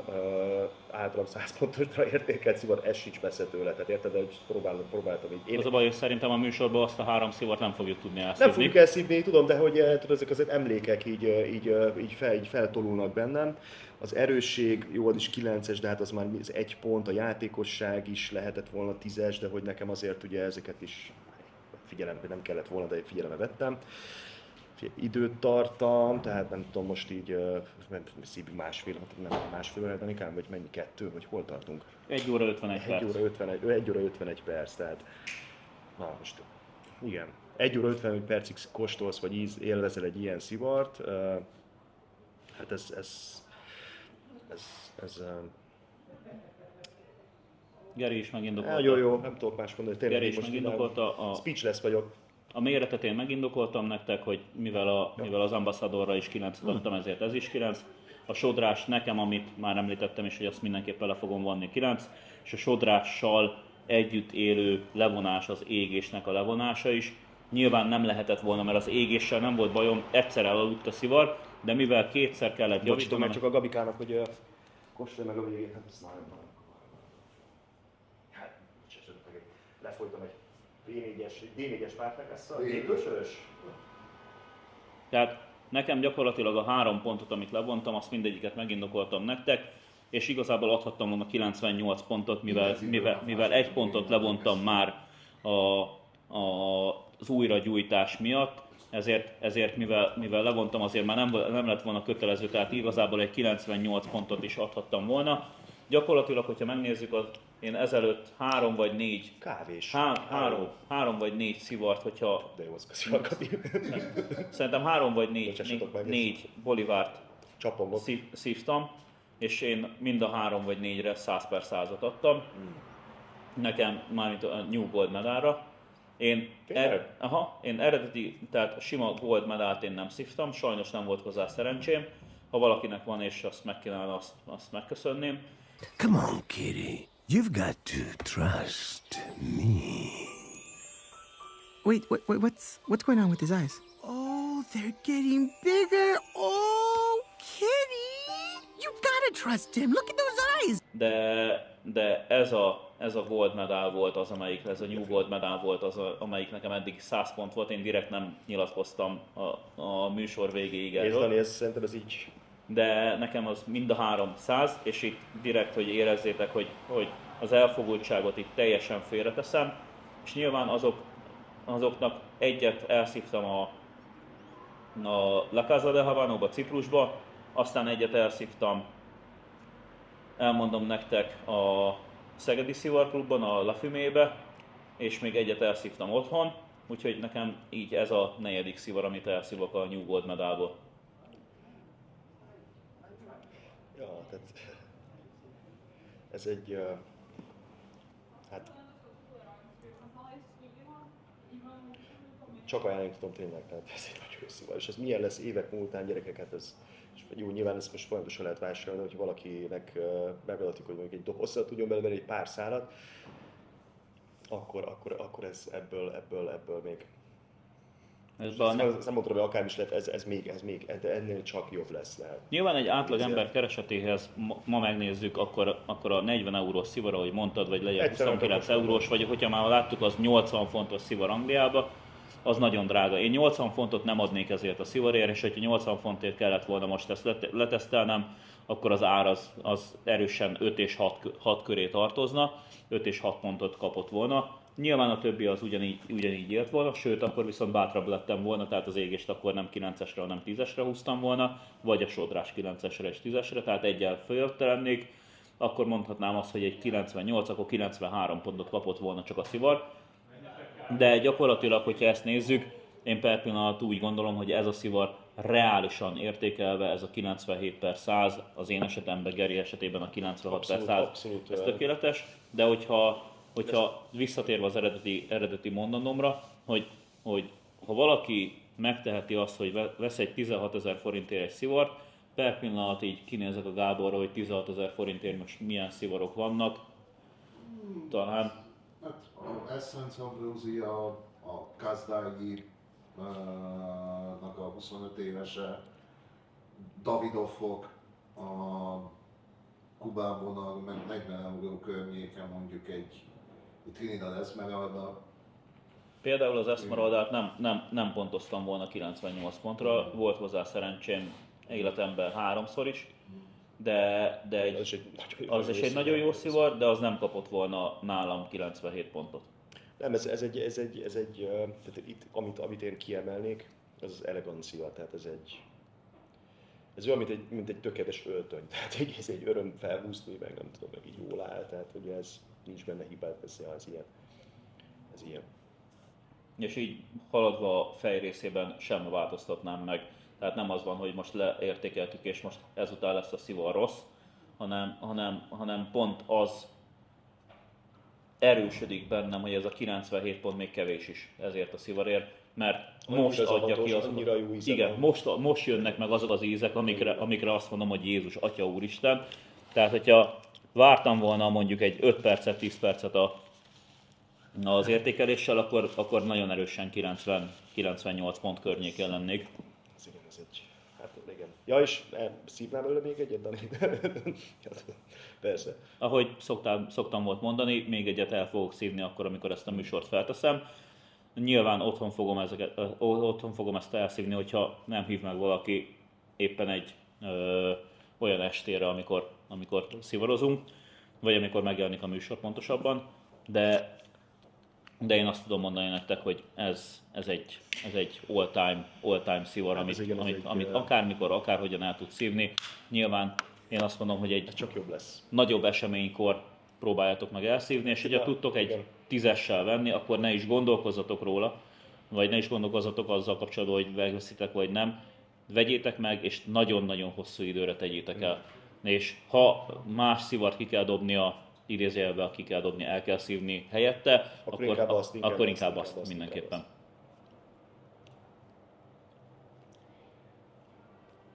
Nagyon jó szivar.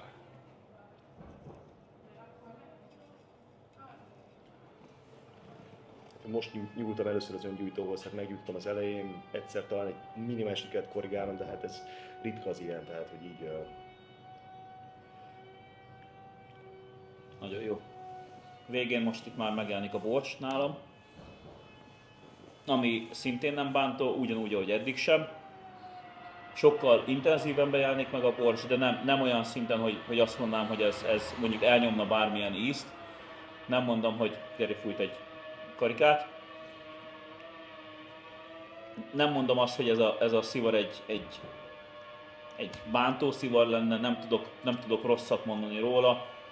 Egyedül tényleg ezt a vagy ezt az elolvását tudom mondani az, ami talán kellemetlen volt, illetve nyilván ami a másik dolgot tudom mondani, az pedig az ár, az ami per pillanat, hogyha megnézzük. 100 eurót nem ér meg az a szivar, amit általában most Martin például vásárolt Genfbe, de a haveromék, amelyek vásárolták 200 euróért, 210 euróért, nem tudom, hogy mit mondott, azért meg bőven nem fogja megérni azt a részét. De ez tipikusan az a szivar, amivel akármeddig is. Mondhatni azt, hogyha a gyerekek lennénk, akkor ezzel a kis autóval akármikor el tudnék kisautózni. És pont mondtam, Gabi, nem voltál ide, hogy Dani meg szokta mindig kérdezni, hogy csak most megelőztem ezt a kérdést, hogy mit javasolnék hozzá. Hát ez csak így önmagában, ez így nagyon jó. Most bekönnyeztem, mert szívtam egy kis füstöl. Játszasz a füsttel?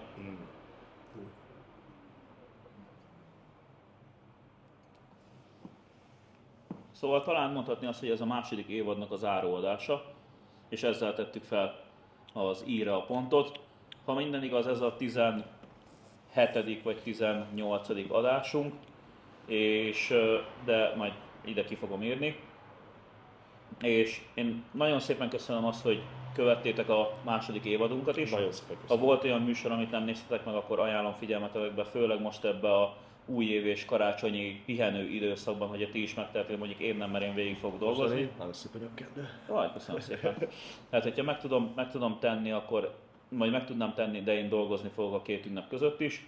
De mindenképpen köszönöm szépen, hogy végigkísértétek. Az új követőknek természetesen az, hogy velünk vagytok, és tovább is próbáljuk ezt a minőséget és ezt a szintet hozni a szivarozásban, az adásokban. Próbálunk edukálni titeket, próbálunk arra menni, ami szerintem nagyon fontos egy műsorban, hogy legyen élvezeti értéke, legyen poénosság, legyen benne valamennyi vicc, legyen benne edukáció, ami a legfontosabb, és én máig is ezért bontom a vitorláimat a hajóba, hogy edukálni kell a nézőket arra, hogy hogyan tudják még élvezetesebbé tenni a saját idejüket.